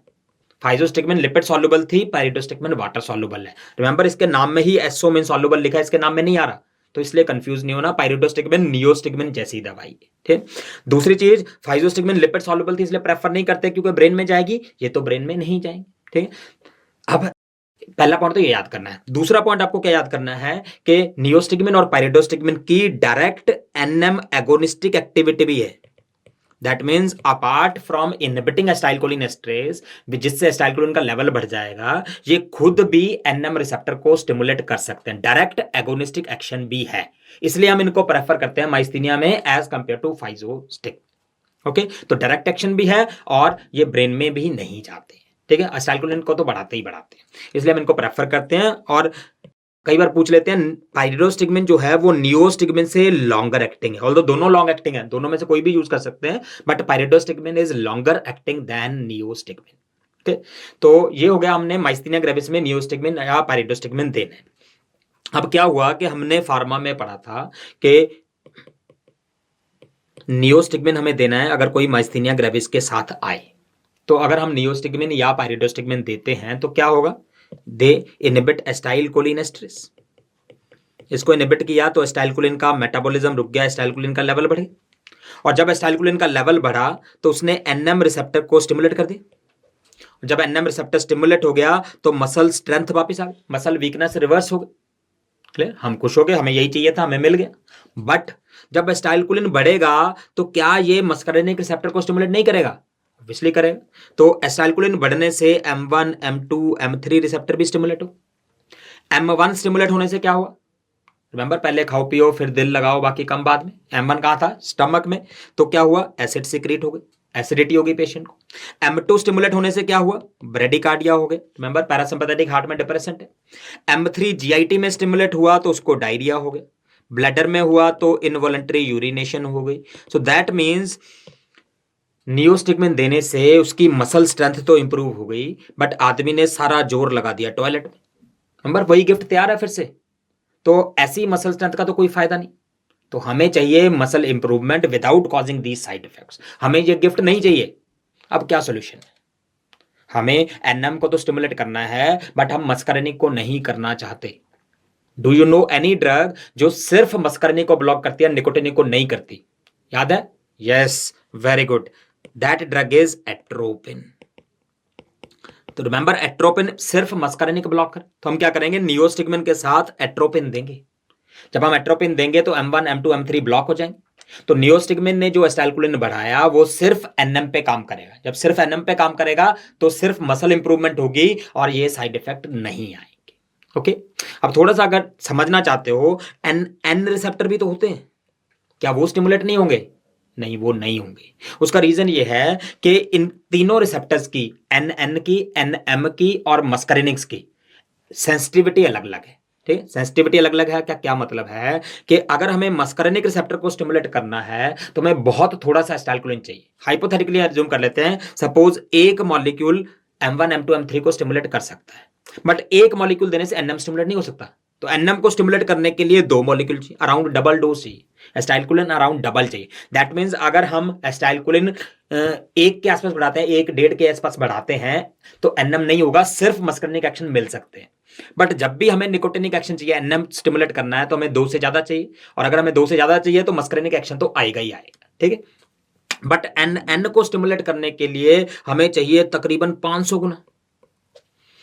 मतलब एन रिसेप्टर को स्टिमुलेट करने के लिए जो एसिटाइलकोलिन का लेवल है बहुत बहुत बहुत ज्यादा चाहिए। ठीक है, तो हम नॉर्मली नियोस्टिगमिन देके उतना लेवल अचीव कर ही नहीं सकते हैं, तो इसलिए एन वाला एक्शन कभी नहीं आता। ठीक है, बट एम और मस्करिनिक आते हैं। मस्करिनिक हमें नहीं चाहिए तो हमने एट्रोपिन देके ब्लॉक कर दिया। क्लियर? तो माइस्थीनिया ग्रेविस की ट्रीटमेंट में क्या देंगे हम? Neostigmine plus atropine. Read very carefully. Atropine का माइस्थीनिया ग्रेविस की ट्रीटमेंट में क्या रोल है? वेरी गुड, कोई रोल नहीं है। एट्रोपिन माइस्थीनिया को ठीक नहीं करता। क्यों देते हैं फिर? नियोस्टिगमिन के साइड इफेक्ट को रोकने के लिए। Atropine is used to stop the side effects of neostigmine. Atropine पर से माइस्थीनिया में कुछ नहीं करता, बट नियोस्टिगमिन के साइड इफेक्ट नहीं होने देता। ओके, तो ये हो गया पहला यूज वाटर सॉल्युबल ड्रग्स का, निकोटिनिक वाला यूजेस माइस्थीनिया ग्रेविस। रिमेंबर, जब भी हम acetylcholine esterase inhibitor, that means neostigmine वगैरह हम निकोटिनिक यूजर्स के लिए देंगे, जैसे माइस्थीनिया में पढ़ा अभी हमने, तो हमें मस्करिनिक तो नहीं चाहिए, हमें तो निकोटिनिक चाहिए, तो हम साथ में एट्रोपिन ऐड करेंगे ही करेंगे। ओके, अब दूसरी कंडीशन पढ़ते हैं जहां पे निकोटिनिक यूज है। दूसरा nicotinic use, that is cobra bite. Cobra bite. अब अगर आपको याद हो, फोरेंसिक में आप 3 तरह के स्नेक्स पढ़ते हो, क्रेट, कोबरा और वाइपर। इन तीनों में से कौन सा स्नेक जो है वो न्यूरोटॉक्सिक होता है? वेरी गुड, कोबरा होता है, ऑब्वियसली जो लिखा वही होगा ना। तो कोबरा इज न्यूरोटॉक्सिक। अब न्यूरोटॉक्सिक का मतलब क्या है? न्यूरोटॉक्सिक का मतलब ये नहीं है कि ये ब्रेन में चला जाता है। न्यूरोटॉक्सिक का मतलब ये है कि जब कोबरा बाइट करता है तो उसका जो जहर है, उसका जो वेनम है, वो न्यूरोमस्कुलर जंक्शन पे चला जाता है, और न्यूरोमस्कुलर जंक्शन पे जाके वो एनएम रिसेप्टर को ब्लॉक कर देता है।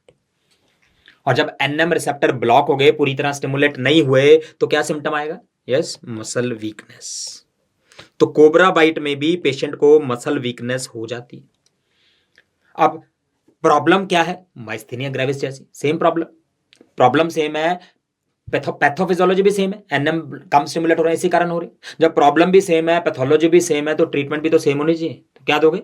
यस, हम देंगे नियोस्टिगमिन। सो कोबरा बाइट में we can give neostigmine for treatment. Clear? क्या आप एट्रोपिन ऐड करना चाहोगे? Yes, we will add atropine, क्योंकि हमें एनएम को तो स्टिमुलेट करना है, हमें गिफ्ट थोड़ी चाहिए M1 M2 M3 वाला। तो एट्रोपिन को ऐड करेंगे। जब भी हमें निकोटिनिक एक्शन चाहिए, हम साथ में एट्रोपिन दे देंगे ताकि मस्करिनिक ना आए। बट बी वेरी केयरफुल, अगर एग्जाम में क्वेश्चन पूछते हैं what is the treatment of choice for cobra bite, treatment of choice क्या पूछेंगे? क्या होगा? The answer will be anti venom. किसी भी स्नेक बाइट के लिए treatment of choice anti venom है। ठीक है, तो जब तक एंटी वेनम अवेलेबल ना हो या फिर एंटी वेनम देने के बाद भी मसल वीकनेस हो, तब हम नियोस्टिग्मिन एट्रोपिन देंगे। ठीक है, तो नियोस्टिग्मिन एट्रोपिन सिम्प्टोमेटिक ट्रीटमेंट है, but definitive treatment is anti venom. Okay, तो ये हो गया दूसरा यूज। अब तीसरा निकोटिनिक यूज है इनका, reversal of action of muscle relaxants.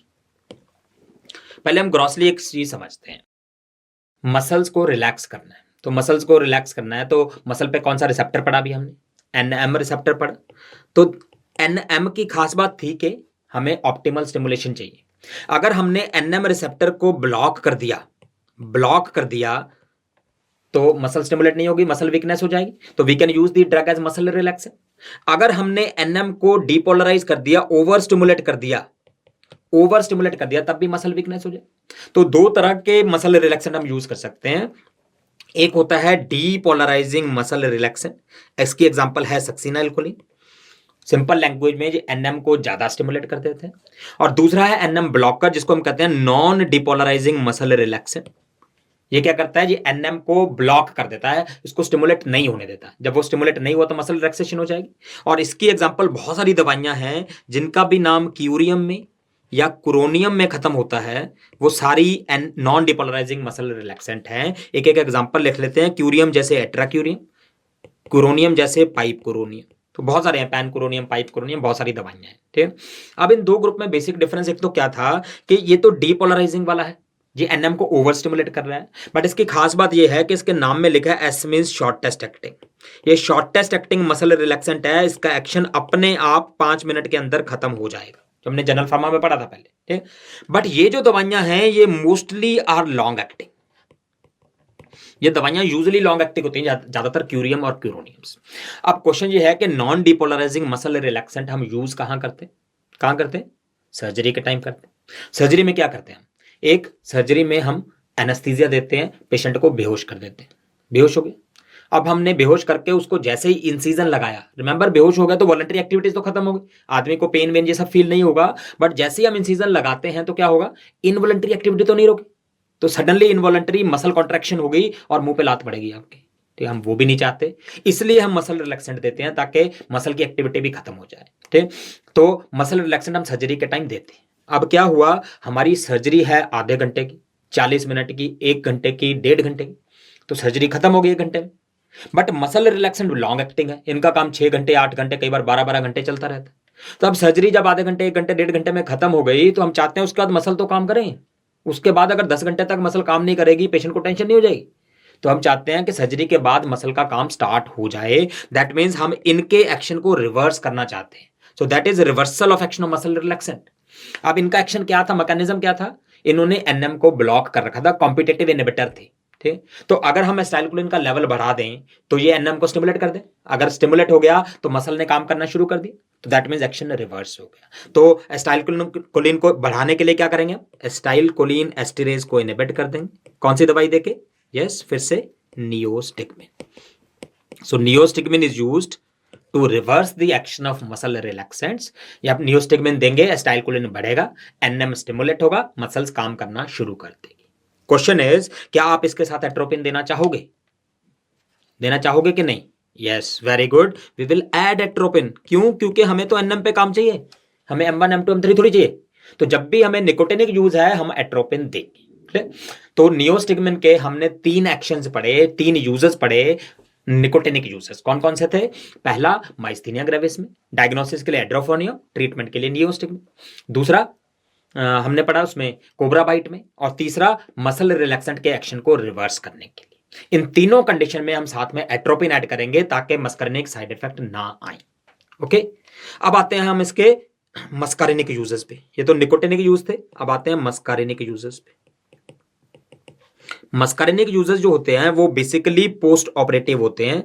तो एक होता है पोस्ट ऑपरेटिव पैरालिटिक आइलियस, और दूसरा होता है पोस्ट ऑपरेटिव यूरिनरी रिटेंशन। एक एक करके पढ़ते हैं। पहले पोस्ट ऑपरेटिव का क्या मतलब है? ऑपरेशन के बाद। नाउ सपोज हमें अब्डोमन में कोई ऑपरेशन करना है, किसी भी चीज का करना है, चाहे वो लिवर का है, चाहे वो स्प्लीन का है, अपेंडिक्स का है, किसी भी चीज का अब्डोमन में ऑपरेशन करना है। जब हमें सर्जरी करनी है तो हम क्या करेंगे, सबसे पहले हम अब्डोमन में इंसिजन देंगे, अब्डोमन को खोलेंगे, और जैसे ही हम अब्डोमन को खोलते हैं तो सबसे पहले हमें क्या नजर आता है, क्या नजर आता है, लूप ऑफ इंटेस्टिन। इंटेस्टिन पूरा चारों तरफ पड़ा हुआ है, ठीक है। हम अंदर कुछ नहीं देख सकते क्योंकि इंटेस्टिन चारों तरफ पड़ा। अंदर कुछ भी चेक करने के लिए, कुछ भी देखने के लिए इंटेस्टिन को उठा के एक तरफ करना पड़ेगा, तभी हमें अंदर दिखे। अब प्रॉब्लम ये होती है कि जैसे ही हम इंटेस्टिन को हाथ लगाते हैं उठाने के लिए, वो बुरा मान जाता है, मतलब वो काम करना बंद कर देते हैं। तो किसी भी अब्डोमिनल सर्जरी के बाद इंटेस्टिन काम नहीं कर रहे होते, इसलिए हम पेशेंट को क्या रखते हैं, एनपीओ। एनपीओ का क्या मतलब है, नील पर ओरल, मतलब हमें ओरली कुछ नहीं देना, क्योंकि अगर हम ओरल देंगे तो वो वहां पे जमा हो जाएगा, एस्पिरेशन भी हो सकती है, तो हम जमा नहीं होने देना चाहते क्योंकि इंटेस्टिन काम नहीं कर रहा, इसलिए हम उसको ओरली कुछ भी अलाउ नहीं करते, पानी भी नहीं देते, कुछ नहीं देते, ठीक। बट थोड़ी देर बाद, मे बी 2 घंटे बाद, मे बी 4 घंटे बाद, मे बी 6 घंटे बाद, ये बुरा मानना छोड़ देता है और फिर से काम करना शुरू कर देता है। और जैसे ये काम करना शुरू करता है तो हम उसको ओरल अलाउ कर देते हैं, ठीक। अब क्वेश्चन ये है कि आपको पता कैसे लगेगा कि उसने इंटेस्टिन ने काम करना शुरू कर दिया कि नहीं कर दिया, कैसे पता लगेगा, यस, पैसेज ऑफ फ्लैटस।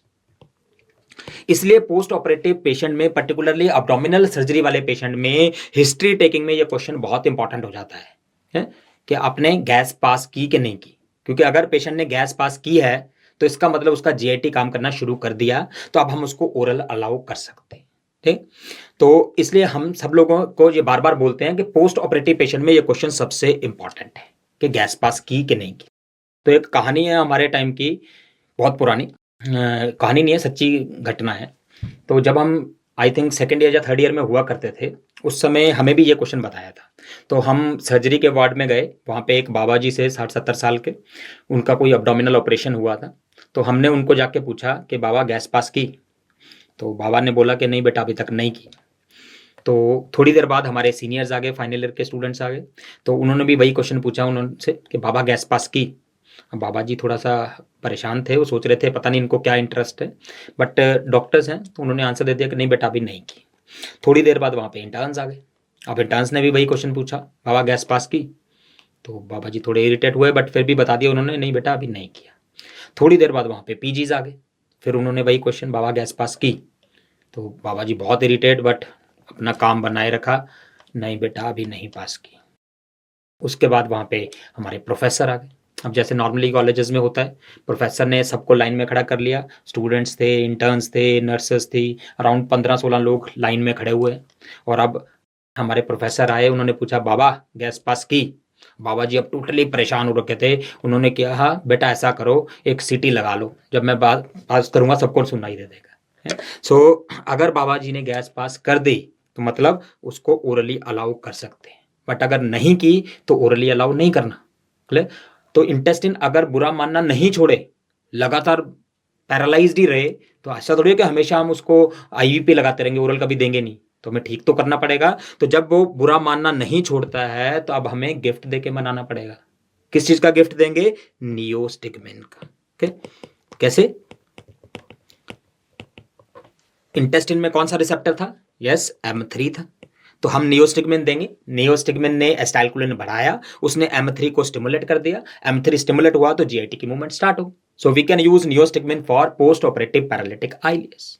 अब क्वेश्चन ये है कि will you like to add atropine, क्या आप एट्रोपिन दोगे, वेरी गुड, बिल्कुल नहीं देंगे, क्यों, क्योंकि अगर एट्रोपिन दिया वो M3 को ब्लॉक कर देगी, तो फिर नियोस्टिग्मिन देने का फायदा ही क्या होगा। तो इसलिए पोस्ट ऑपरेटिव कंडीशन में हम नियोस्टिग्मिन विदाउट एट्रोपिन देते हैं, एट्रोपिन नहीं देना, ओके।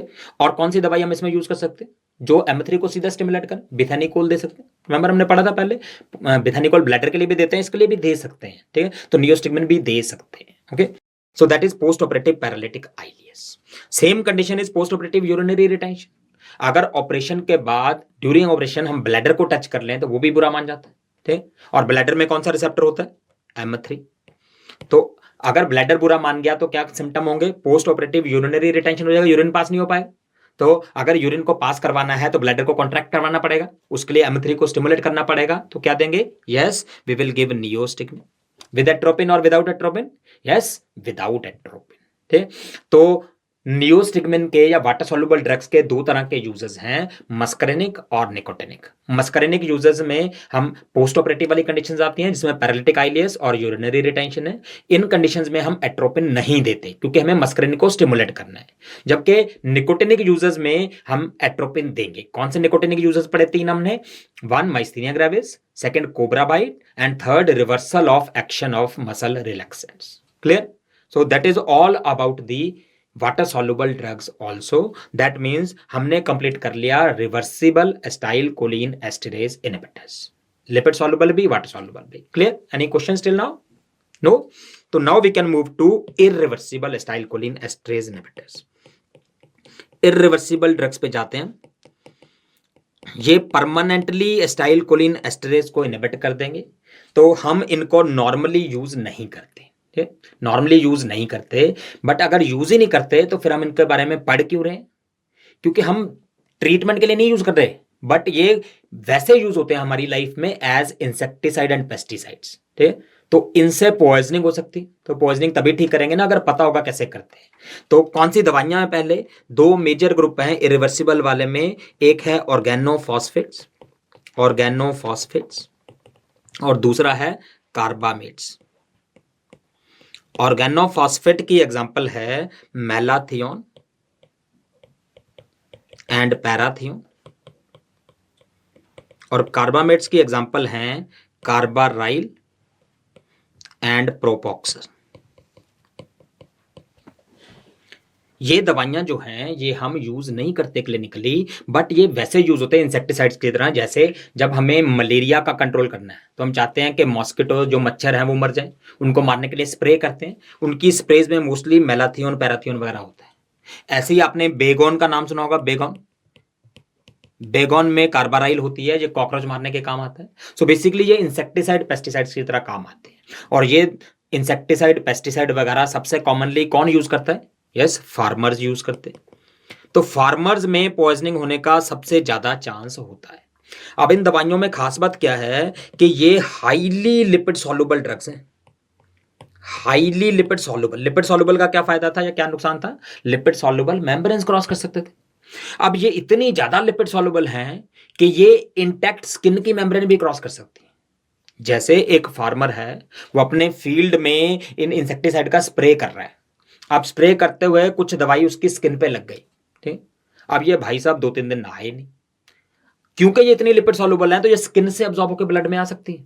तो अगर सफिशिएंट अमाउंट ब्लड में आ गई तो ये एसिटाइलकोलिन एस्टरेज को परमानेंटली इनहिबिट कर देगी, जिससे पॉइजनिंग हो जाएगी। तो फार्मर्स को पॉइजनिंग होने का सबसे ज्यादा चांस होता है।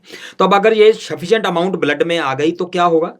एसिटाइलकोलिन एस्टरेज जो है वो परमानेंटली इनहिबिट हो गई, उससे एसिटाइलकोलिन का मेटाबॉलिज्म रुक गया, तो एसिटाइलकोलिन का लेवल बढ़ गया। और जब एसिटाइलकोलिन का लेवल बढ़ गया तो उसने M1, M2, M3 को स्टिमुलेट करना शुरू कर दिया। M1 के स्टिमुलेट होने से क्या होगा? कहां था M1? स्टमक में। तो क्या होगा? एसिडिटी हो जाएगी, हाइड्रोक्लोरिक एसिड सिक्रेट हो जाएगी, एसिडिटी हो जाएगी। M2 कहां था? हार्ट में था। पैरासिम्पैथेटिक हार्ट पे क्या इफेक्ट होता है? डिप्रेस करता है। तो क्या होगा? ब्रेडिकार्डिया हो जाएगा, हार्ट रेट कम हो जाएगा। और दूसरा, जब हार्ट काम नहीं कर रहा है तो ब्लड प्रेशर भी कम हो जाएगा, तो ब्लेडिकार्डिया और हाइपोटेंशन हो जाएगा, बीपी और हार्ट रेट लो हो जाएंगे। M3 जो आई में था उससे क्या होगा? मियोसिस हो जाएगी। और पॉइजनिंग में इतनी ज्यादा मियोसिस होता है, इतनी ज्यादा प्यूपिल कॉन्ट्रैक्ट होती है कि वो एक पॉइंट की तरह लगने लग जाती है। तो ये एक स्पेशल कंडीशन है जिसको हम कहते हैं पिन पॉइंट प्यूपिल। अब पिन पॉइंट प्यूपिल मतलब इतना ज्यादा प्यूपिल का कॉन्ट्रैक्शन कि वो पॉइंट जैसी लगने लग जाए। अब पिन पॉइंट प्यूपिल जो है बहुत कम कंडीशन में मिलती है। अगर आपको इतनी ज्यादा कॉन्ट्रैक्टेड प्यूपिल मिल जाए तो गिन चुन के 3-4 डायग्नोसिस रह जाते हैं। तो आपको पता होना चाहिए कि पिन पॉइंट प्यूपिल किस किस कंडीशन में मिलती है। हमने अभी पढ़ा कौन सी कंडीशन में मिलती है? ऑर्गेनोफॉस्फेट पॉइजनिंग, ओपी पॉइजनिंग कहते हैं हम शॉर्ट फॉर्म। तो आपको ओपी ही याद करना है। ओपी में क्या है? 2 ओ से हैं और 2 पी से। ओ से 2 क्या है? एक तो ऑर्गेनोफॉस्फेट एंड कार्बामेट पॉइजनिंग जो हम अभी अभी पढ़ रहे हैं, ऑर्गेनोफॉस्फेट कार्बामेट पॉइजनिंग, और दूसरा ओ से है ओपियोइड पॉइजनिंग। ओपियोइड मतलब मॉर्फिन पॉइजनिंग।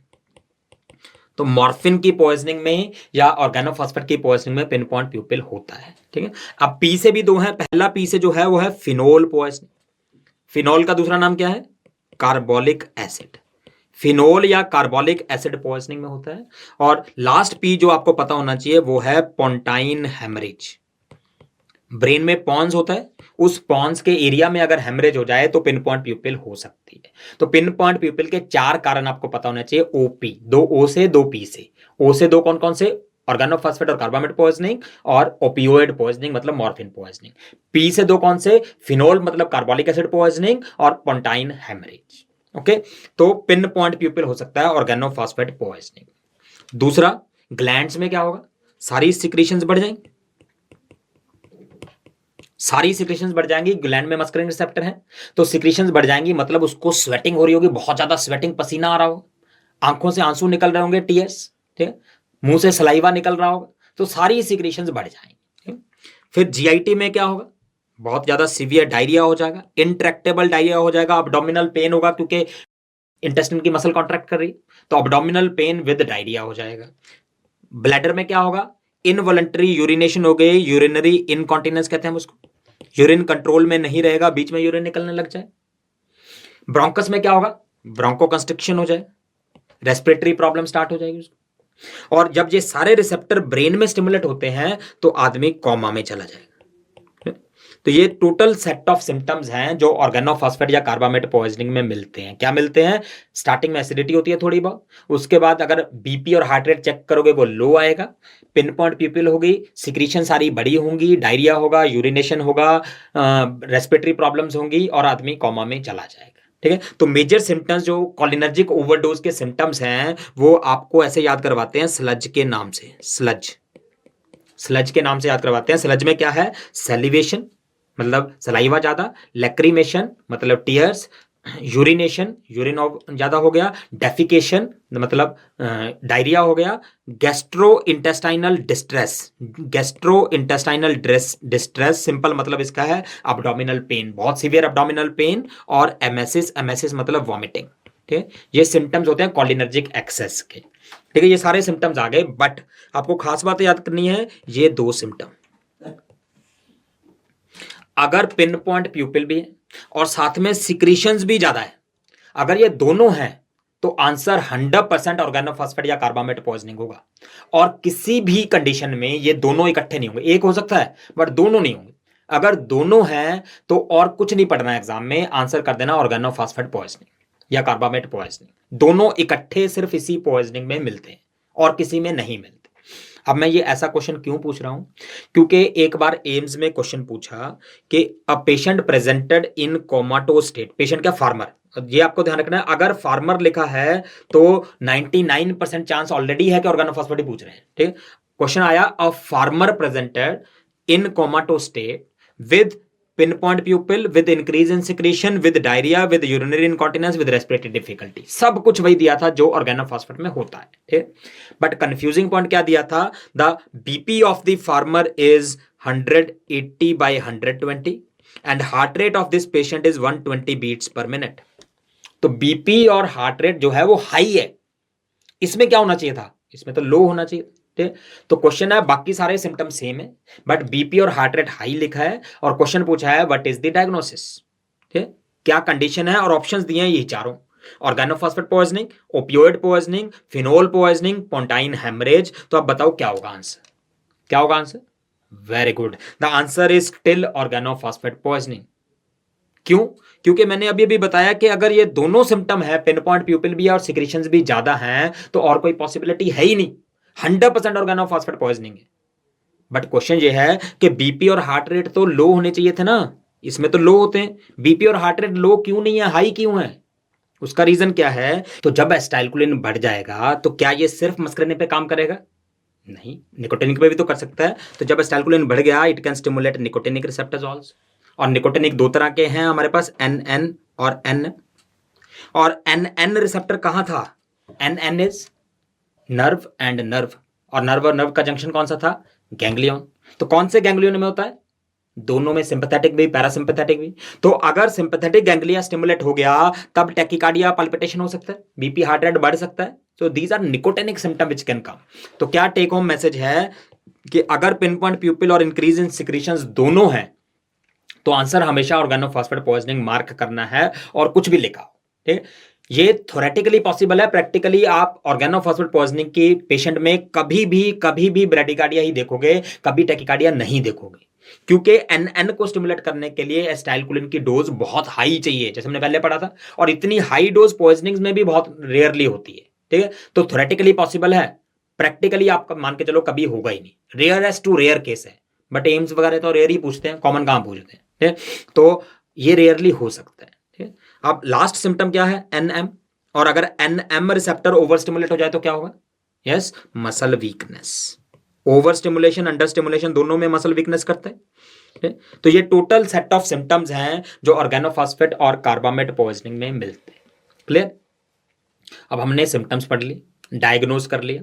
तो डायग्नोसिस के लिए आपको दो चीजें सबसे इंपॉर्टेंट ध्यान रखनी है। पहला, अगर फार्मर लिखा है तो मोस्ट लाइकली ये होगा, और दूसरा, अगर पिन पॉइंट प्यूपिल और इंक्रीज इन सिक्रीशन दोनों हैं तो कुछ और पढ़ने की जरूरत ही नहीं। ठीक, तो हमने डायग्नोज कर लिया, और ज्यादातर सिम्टम तो M1, M2, M3 के कारण थे। अब हमें ठीक करना है। ठीक करने के लिए क्या करेंगे? Do you no a drug which block M1, M2, M3? Yes, that is atropine. So atropine जो है that is a drug of choice for organophosphate and carbamate poisoning. Atropine जो है that is drug of choice. सब पहला question, atropine को कौन से root से देंगे? By which route you will give atropine? So obvious answer is intravenous route से देंगे। ऑब्वियसली आदमी कॉमा में है, उठा के खिला तो सकते नहीं। ठीक है, इमरजेंसी है, आईवी देना ही पड़ेगा। ठीक है, तो एट्रोपिन इज गिवन आईवी। दूसरा इंपॉर्टेंट चीज है कि atropine is repeated every 5 minutes.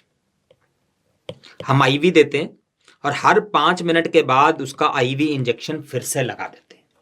अब हमारे पास दो क्वेश्चंस हैं। पहला क्वेश्चन ये है कि हम उसका आईवी इंजेक्शन बार बार क्यों लगाते हैं, हम शुरू में ही ज्यादा क्यों नहीं लगा देते? लॉजिक है ये। दूसरा क्वेश्चन कि हम कब तक लगाते रहेंगे बार बार, कब रुकेंगे? ठीक है, हर 5 मिनट बाद लगा रहे हैं बट कब रुकेंगे? ठीक है, तो एक एक करके आंसर करते हैं। पहला क्वेश्चन, हम पहले से ही ज्यादा क्यों नहीं देते? उसका रीजन ये है कि जो ऑर्गेनोफॉस्फेट है उसने एसिटाइलकोलिन को बढ़ाया, एसिटाइलकोलिन ने मस्करिनिक रिसेप्टर को स्टिमुलेट करके सिम्टम्स किए, एट्रोपिन इनको ब्लॉक कर देगी। Remember, atropine is a competitive block. और अगर हमने बाई चांस एट्रोपिन की ओवरडोज दे दी तो रिसेप्टर जरूरत से ज्यादा ब्लॉक हो जाए। हमें थोड़ी पता है कि कितना ऑर्गेनोफॉस्फेट का क्या आया है, कितना एसिटाइलकोलिन बढ़ा हुआ है। ठीक है, तो हमें तो कॉम्पिटिटिवली ब्लॉक करना है, तो हमें उतना ही लेवल देना पड़ेगा जितना सफिशिएंटली ब्लॉक कर दे, क्योंकि जरूरत से ज्यादा ब्लॉक कर दिया तो एट्रोपिन पॉइजनिंग हो जाए, और एट्रोपिन पॉइजनिंग को मैनेज करना उससे भी ज्यादा मुश्किल है। एट्रोपिन पॉइजनिंग से बचाना मुश्किल हो जाएगा आदमी को। हम नहीं चाहते उसको एट्रोपिन पॉइजनिंग हो, इसलिए हम धीरे धीरे करके बढ़ाते रहेंगे ताकि उतना दे पाए जितना हमें चाहिए। ठीक, तो पहला क्वेश्चन तो ये हो गया कि क्यों हम शुरू में ज्यादा नहीं दे रहे। अब दूसरा क्वेश्चन ये है कि कब तक रिपीट करते रहेंगे? हम ये तब तक रिपीट करते रहेंगे जब तक हमें कुछ सिम्टम या साइंस नहीं आ जाते, जिससे हमें पता लग जाएगा कि अब हमें रुकना है। ठीक है, और उन सिम्टम या साइंस को क्या कहते हैं? हम उनको हम कहते हैं साइंस ऑफ एट्रोपिनाइजेशन।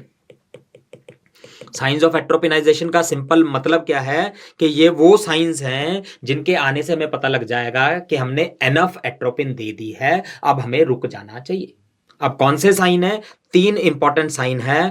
पहला है, पहले 2 साइन आप इजीली प्रेडिक्ट कर सकते हो। ओपी पॉइजनिंग के 2 मेन साइन मैंने क्या बताए थे कि अगर ये दोनों हैं तो मतलब ऑर्गेनोफॉस्फेट है। कौन से 2 थे? पिन पॉइंट प्यूपिल और इंक्रीज इन सिक्रीशन। तो ये दोनों रिवर्स हो जाने चाहिए। तो पिन पॉइंट प्यूपिल का उल्टा क्या होगा? मिड्रियासिस, डायलेटेशन ऑफ प्यूपिल, और सिक्रीशंस का उल्टा डिक्रीज इन सिक्रीशंस। ये तो 2 साइन हो गए। और तीसरा साइन ऑफ एट्रोपिनाइजेशन होता है टैकीकार्डिया, हार्ट रेट बढ़ जाना। रिमेंबर, इसमें मोस्टली ब्रेडिकार्डिया होता है, तो अगर हार्ट रेट 100 से ज्यादा हो गया तो मतलब ये भी एक साइन है एट्रोपिनाइजेशन का। तो क्लिनिकली हम तीनों साइन देखते हैं, जब ये तीनों आ जाते हैं तो हम एट्रोपिन को बंद कर देते हैं। बट एमसीक्यूज थोड़े से अलग होते हैं। एमसीक्यूज में पूछते हैं which is the most specific sign of atropinisation, most specific, या इसको कहते हैं which is most reliable sign of atropinisation. Most specific या मोस्ट रिलायबल जो होता है वो डिक्रीज इन सिक्रीशंस होता है। इसका मतलब क्या है कि अगर ये साइन पता है, अगर ये साइन आ गया तो हम 100% श्योर हैं कि ये एट्रोपिन ने ही किया है। We can rely on this sign, इस पे हम भरोसा कर सकते हैं, ठीक है, स्पेसिफिक है ये, और किसी भी चीज से सिक्रीशन कम नहीं होंगे, एट्रोपिन देने से होंगे। ऑन दी अदर हैंड बाकी जो दो हैं, मिड्रियासिस, टैकिकार्डिया वगैरह, वो और कंडीशंस में भी हो सकते हैं।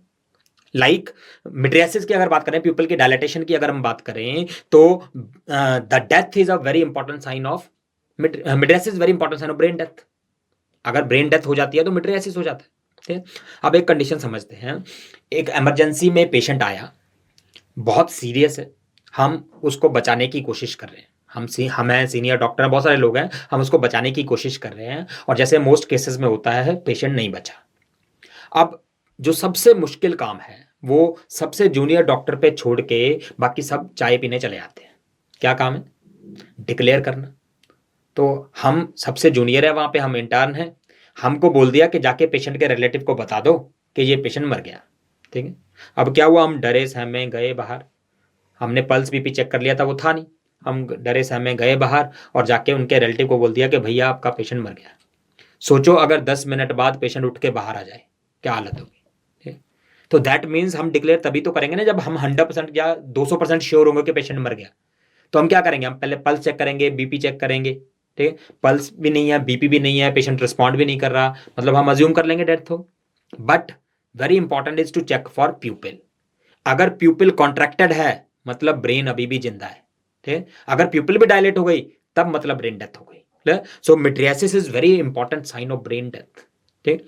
बट इसका मतलब ये नहीं है कि पेशेंट का पल्स भी है, बीपी भी है, और सिर्फ प्यूपिल डायलेटेड है, भागे भागे बाहर गए कि मर गया पेशेंट, ऐसा नहीं है। तो मिड्रियासिस हमें तब देखना है जब उसका पल्स बीपी नहीं है, ओके। तो mydriasis is important sign of brain death. तो एमसीक्यू आता है, सबसे रिलायबल साइन कौन सा है, स्पेसिफिक साइन कौन सा है, वो है डिक्रीज इन सिक्रीशंस। अब क्वेश्चन ये है कि क्या डिक्रीज इन सिक्रीशंस चेक कैसे करोगे आप, कैसे चेक करोगे? सिक्रीशंस कैसे पता लगेगा कि स्वेटिंग, थोड़ा बहुत पसीना आ रहा है या बिल्कुल नहीं आ रहा? चेक करना मुश्किल है। इसलिए सबसे कॉमनली यूज साइन जो क्वेश्चन पूछते हैं, which is the most commonly use sign of atropinisation, it is mydriasis. क्योंकि चेक करना बहुत ईजी है, सिर्फ आंख खोल के देखनी, पीपल डायलेटेड है कि नहीं। तो मोस्ट कॉमनली यूज साइन पूछें तो मिड्रियासिस, और मोस्ट स्पेसिफिक पूछें तो डिक्रीज इन सिक्रीशंस, ओके। अब क्वेश्चन ये है कि क्या डिक्रीज इन सिक्रीशंस हम स्टेथोस्कोप से चेक कर सकते हैं? कैसे चेक करेंगे? कर सकते हैं स्टेथोस्कोप से? यस, कर सकते हैं, उसी से करते हैं। रिमेंबर, जब ऑर्गेनोफॉस्फेट पॉइजनिंग है तो लंग्स में पानी भरा है, तो जब हम स्टेथोस्कोप रखते हैं तो क्रेपिटेशन सुनता है ना चेस्ट में, तो जैसे जैसे वो सिक्रीशंस कम होती हैं ये क्रेपिटेशंस कम होती जाती हैं। तो जब क्रेपिटेशंस आना बंद हो गई तो हम अज्यूम कर लेंगे कि एनफ डोज एट्रोपिन की मिल गई है, सिक्रीशंस बंद हो गई, okay. So atropine is drug of choice, और एट्रोपिन कब तक देते रहेंगे? जब तक ये साइंस ऑफ एट्रोपिनाइजेशन ना आ जाए तो, ठीक। अब एक और क्वेश्चन है कि एक पेशेंट को ऑर्गेनोफॉस्फेट पॉइजनिंग थी, हमने उसको एट्रोपिन देनी शुरू कर दी। एट्रोपिन विल स्टॉप, और we can say atropine can reverse all symptoms of organophosphate poisoning.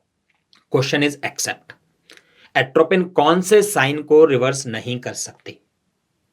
Can atropine reverse coma? क्या कॉमा को रिवर्स कर सकती? ऑब्वियसली कर सकती है। फिर ऐसी ड्रग ऑफ चॉइस का क्या फायदा जिससे आदमी कोमा से बाहर नहीं आया? फिर कैसी ड्रग ऑफ चॉइस है? तो कोमा को कर सकती है। Remember, atropine M1 M2 M3 blocker है, तो जो भी M1 M2 M3 से हो रहा है वो रिवर्स कर सकती है। सो कोमा को रिवर्स कर सकती है, एसिडिटी को कर सकती है, ब्रेडिकार्डिया को कर सकती है, पिन पॉइंट पीपल को कर सकती है, इन सबको कर सकती है। All of these can be reversed, but muscle weakness को नहीं कर सकती, क्योंकि एट्रोपिन तो मस्करनिक ब्लॉकर, निकोटिनिक थोड़ी। तो जो निकोटिनिक ने किए वो तो रहेंगे। इनफैक्ट जो मसल वीकनेस है वो बाद में ही आती है एट्रोपिन देने के, होती तो पहले से है, बट पहले तो आदमी कॉमा में है, उसको क्या पता मसल का। बट जब वो होश में आता है तब उसको पता लग रहा है मसल नहीं चल रही। तो muscle weakness can not be reversed bye atropine. It can not reverse ganglionic symptoms also, but हम मान के चलते हैं कि वो तो आएंगे नहीं, वो तो बहुत बहुत बहुत रेयर केसेस हैं, ठीक है। बट मसल वीकनेस कॉमनली होती है and it can not be reversed bye atropine, clear. तो पहली दवाई हमने पढ़ी ऑर्गेनोफॉस्फेट पॉइजनिंग में, atropine, it is a drug of choice. अब दूसरा है एट्रोपिन ड्रग ऑफ चॉइस है। अब एट्रोपिन प्रॉब्लम यह है कि पॉइजनिंग जो है वो इरिवर्सिबल है, एसिटाइलकोलिन एस्टरेज जिंदगी भर के लिए इनहिबिट हो गया। तो दो चीजें हैं, या तो एट्रोपिन को लंबे टाइम तक हमें देना पड़ेगा ताकि जब तक पूरा एसिटाइलकोलिन एस्टरेज नया नहीं बन गया, ठीक, तब तक देना पड़ेगा। और दूसरा ऑप्शन क्या है हम चाहेंगे कि जो एसिटाइलकोलिन एस्टरेज ऑलरेडी इनहिबिटेड है, जो बॉडी में पहले से था, जो ऑर्गेनोफॉस्फेट ने इनहिबिट कर रखा है, वही काम करने लग जाए। तो सेम एंजाइम अगर हम फिर से एक्टिवेट कर दें तो हमारा काम चल जाए।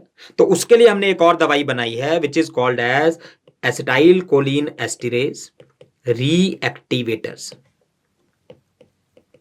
तो नाम से पता लग रहा है कि ये ऑलरेडी इनहिबिटेड एंजाइम को एक्टिवेट करेगा। ठीक है, रिमेंबर, फिर जब हम कहते हैं कि इरिवर्सिबल इनहिबिटर है, उसका क्या मतलब हुआ? उसका मतलब यह हुआ कि इरिवर्सिबली इनहिबिट करने का मतलब अपने आप दोबारा काम नहीं कर सकता। अगर हमने कुछ और नहीं दिया तो यह इनहिबिटेड रहेगा, बट किसी और चीज को देके, कोई और दवाई देके हम इसके फिर से काम करवा सकते हैं। ओके, तो एसिटाइलकोलिन एस्टरेज जो रीएक्टिवेटर है, केमिकली उनका नाम है oximes.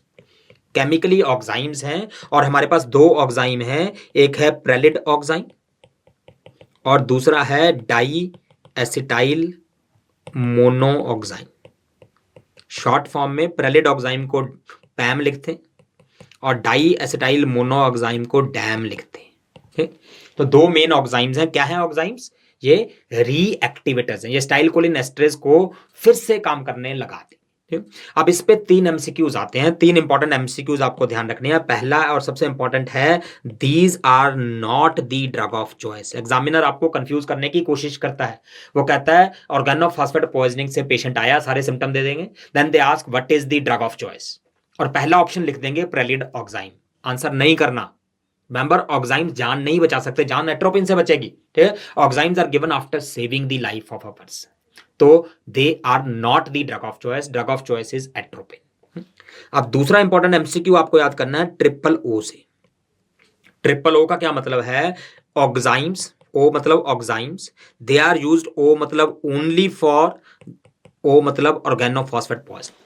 Oximes are used only for organophosphate poisoning. ये कार्बामेट पॉइजनिंग में काम नहीं करते। रेदर कार्बामेट पॉइजनिंग में ऑक्साइम्स कॉन्ट्राइंडिकेटेड है, ये कंडीशन को और वर्सन कर देते हैं। ठीक है, ऑर्गेनोफॉस्फेट पॉइजनिंग में ड्रग ऑफ चॉइस, ऑर्गेनोफॉस्फेट में यूज करते हैं। ड्रग ऑफ चॉइस तो एट्रोपिन ही है, तो ऑक्साइम्स ऑर्गेनोफॉस्फेट पॉइजनिंग में यूज कर सकते हैं, कार्बामेट में नहीं करते। Okay, and third and last point to remember the difference between PAM and DAM. PAM में और डैम में क्या फर्क है? तो नाम से याद कर सकते हो, पी मतलब पैम, पी मतलब पेरिफेरल। जो पैम है, प्रेलिड ऑक्साइम है, वो ब्रेन में एंटर नहीं कर सकता, ये सिर्फ पेरिफेरी में काम करता है। जबकि डैम मतलब डी मतलब दोनों जगह काम करता है, ये ब्रेन में भी काम करता है और पेरिफेरी में भी करता है। ठीक है, pralidoxime is peripheral, DAM act at both the places. Okay, so that is important about the organophosphate poisoning also. Yeah? So that means we have completed the cholinergic drugs. Okay, so quickly हम revise कर लेते हैं इस video में हमने क्या पढ़ा। इसमें हमने क्या पढ़ा? सबसे पहले हमने ऑटोनॉमिक नर्वस सिस्टम की बेसिक डिविजन्स पढ़ी, सिंपैथेटिक, पैरासिम्पैथेटिक, एनाटॉमी पे बेस्ड है। फिर हमने उनके फंक्शंस पढ़े। ठीक, तो बेसिक्स पढ़े हमने, कैसे डिवाइड करते हैं, क्या काम करते हैं, क्या न्यूरोट्रांसमीटर्स हैं, ये पढ़े। उसके बाद हमने कॉलिनर्जिक ड्रग स्टार्ट करी, जिनको हमने डिवाइड किया डायरेक्टली एक्टिंग और इनडायरेक्टली में। डायरेक्टली एक्टिंग में हमने पहले लेटर से एमसीक्यूज आंसर कर दिए थे, सो पाइलोकार्पिन प्यूपिल के लिए, बिथेनिकॉल ब्लैडर के लिए, वो सब हमने किया। इनडायरेक्टली एक्टिंग मतलब एसिटाइलकोलिन एस्टरेज इनहिबिटर्स था, उसको हमने 2 पार्ट में डिवाइड किया था, रिवर्सिबल और इरिवर्सिबल। रिवर्सिबल को फर्दर हमने लिपिड सॉल्युबल और वाटर सॉल्युबल में डिवाइड किया था। लिपिड सॉल्युबल हमारी फाइजोस्टिगमिन थी, जो ब्रेन में जाती है। फाइजोस्टिगमिन को आई में भी यूज कर सकते हैं, ग्लोकोमा में। एट्रोपिन पॉइजनिंग में ड्रग ऑफ चॉइस है। और फिर बाकी लिपिड सॉल्युबल ड्रग जैसे डीआरजी, डोनेपेजिल, रिवास्टिगमिन, गलांटामिन, वो अल्जाइमर डिजीज में यूज करते हैं। Okay, water soluble drug neostigmine वगैरह थे, इनके निकोटिनिक और मस्करिनिक यूजेस थे। निकोटिनिक में माइस्थीनिया ग्रेविस हो गया, कोबरा बाइट हो गया और रिवर्सल ऑफ मसल रिलैक्सेंट हो गए, इनमें साथ में एट्रोपिन देंगे। और जो मस्करिनिक यूजेस थे वो पोस्ट ऑपरेटिव वाले थे, उसमें बिना एट्रोपिन के देंगे। ओके, एंड लास्टली इरिवर्सिबल में ऑर्गेनोफॉस्फेट और कार्बामेट है, इनकी पॉइजनिंग के बारे में पढ़ा। फार्मर एक इंपॉर्टेंट इंडिकेशन है, pin point प्यूपिल increase in secretion important है, ड्रग ऑफ चॉइस एट्रोपिन है और आईवी देते हैं, और एट्रोपिन सारे सिम्टम्स रिवर्स कर सकते हैं except muscle weakness. Clear? So these are the important points regarding the videos we have studied today. ठीक है, तो कुछ हम एमसीक्यूज कर लेते हैं जल्दी से। विच of the following action is expected on stimulation of muscarinic receptors? Muscarinic से क्या होगा? तो हमने बताया था कि सिंपैथेटिक सिस्टम जो है वो हार्ट को स्टिमुलेट करता है, बाकी सब जगह इनहिबिट करता है। पैरासिम्पैथेटिक उल्टा है, तो मस्करिनिक मतलब पैरासिम्पैथेटिक। तो मस्करिनिक से increased contraction of cardiac muscle नहीं होगा, ये डिक्रीज्ड होगा, पर्टिकुलरली कॉन्ट्रैक्शन भी होगा, रेट कम होगा। ठीक है, ब्रोंकोडायलेशन नहीं होगा, रिमेंबर ब्रोंकस को मस्करेनिक स्टिमुलेट करते हैं, तो ये दोनों तो गलत हो गए। अब हमने पढ़ा था point and shoot, if you remember point and shoot.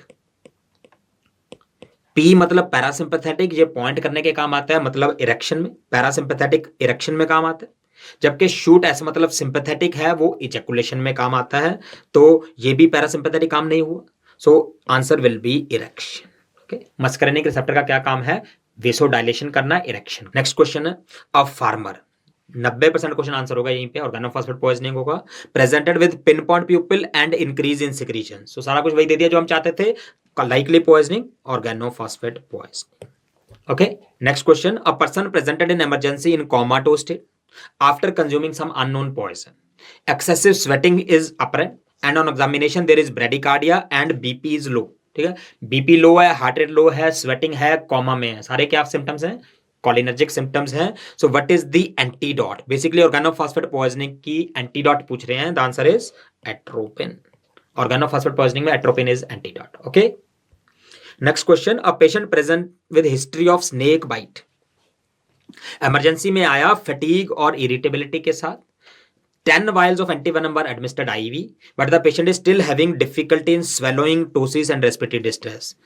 Swallow नहीं कर पा रहा, रेस्पिरेशन सांस नहीं ले पा रहा, आंखें झुकी हुई हैं, मतलब मसल प्रॉब्लम है। तो कौन से स्नेक से मसल प्रॉब्लम कर रहे थे हम? कोबरा से। और कोबरा बाइट में क्या देंगे अगर एंटीवेनम से काम नहीं चल रहा? तो atropine neostigmine. Okay, neostigmine is the main drug, atropine to stop the side effects, तो एट्रोपिन नियोस्टिकमिन आंसर हो गया। नेक्स्ट क्वेश्चन है, a patient on treatment of myasthenia gravis present with increasing muscle weakness, which of the following drug is used to differentiate between myasthenia and cholinergic crisis. बहुत direct question है, shortest acting कौन सी दवाई थी? Yes, it was edrophonium. 10 minute से कम काम चलता है, आईवी देते हैं, अगर कंडीशन इंप्रूव होगी तो माइस्थीनिया है, और खराब होगी तो कोलिनर्जिक क्राइसिस है। Okay, next question, a 20-year-old boy was brought to emergency room after consuming some unknown poison, sweating profusely, saliva drooling है, tears आ रहे हैं, इनवॉलंटरी यूरिनेशन है, डायरिया है, तो सारे किसके सिम्टम है? ऑर्गेनोफॉस्फेट के। हार्ट रेट कम है, बीपी भी कम है, सारे ऑर्गेनोफॉस्फेट के सिम्टम्स हैं। Which is the drug of choice for treatment? कौन सी थी ऑर्गेनोफॉस्फेट की? Atropine. Atropine is drug of choice. Okay, ये क्वेश्चन रिपीट है, agent used for eliciting diagnostic differentiation of myasthenia from cholinergic crisis, दोनों में कौन डिफरेंशिएट करता है? एड्रोफोनियम। एड्रोफोनियम जो हम पहले पढ़ चुके। अब फार्मर, फिर से फार्मर आ गया, presented to emergency with garlic odour, ये आप याद कर लो, फोरेंसिक में पढ़ाते हैं कि ओपी पॉइजनिंग में गार्लिक ऑर्डर हो सकती है, पिन पॉइंट प्यूपिल है, एक्सेसिव सिक्रीशंस है। फिर से ऑर्गेनोफॉस्फेट पॉइजनिंग के सिम्टम्स आ गए, what is drug of choice? Drug of choice for OP poisoning is atropine. Atropine. So important to remember, ज्यादातर क्वेश्चन ओपी पॉइजनिंग पे आ रहे हैं, तो वो आप बिल्कुल नहीं छोड़ सकते। ओके, तो ये हमारे इंपॉर्टेंट क्वेश्चंस थे इस वीडियो के। मेरा टेक होम मैसेज क्या है कि you should never give up. It is hard to beat a person who never gives up. Giving up should never be an option. हमेशा हमेशा हमेशा ट्राई करते रहो, किसी ना किसी चाबी से तो ताला जरूर खुलेगा। ठीक है, थैंक यू वेरी मच।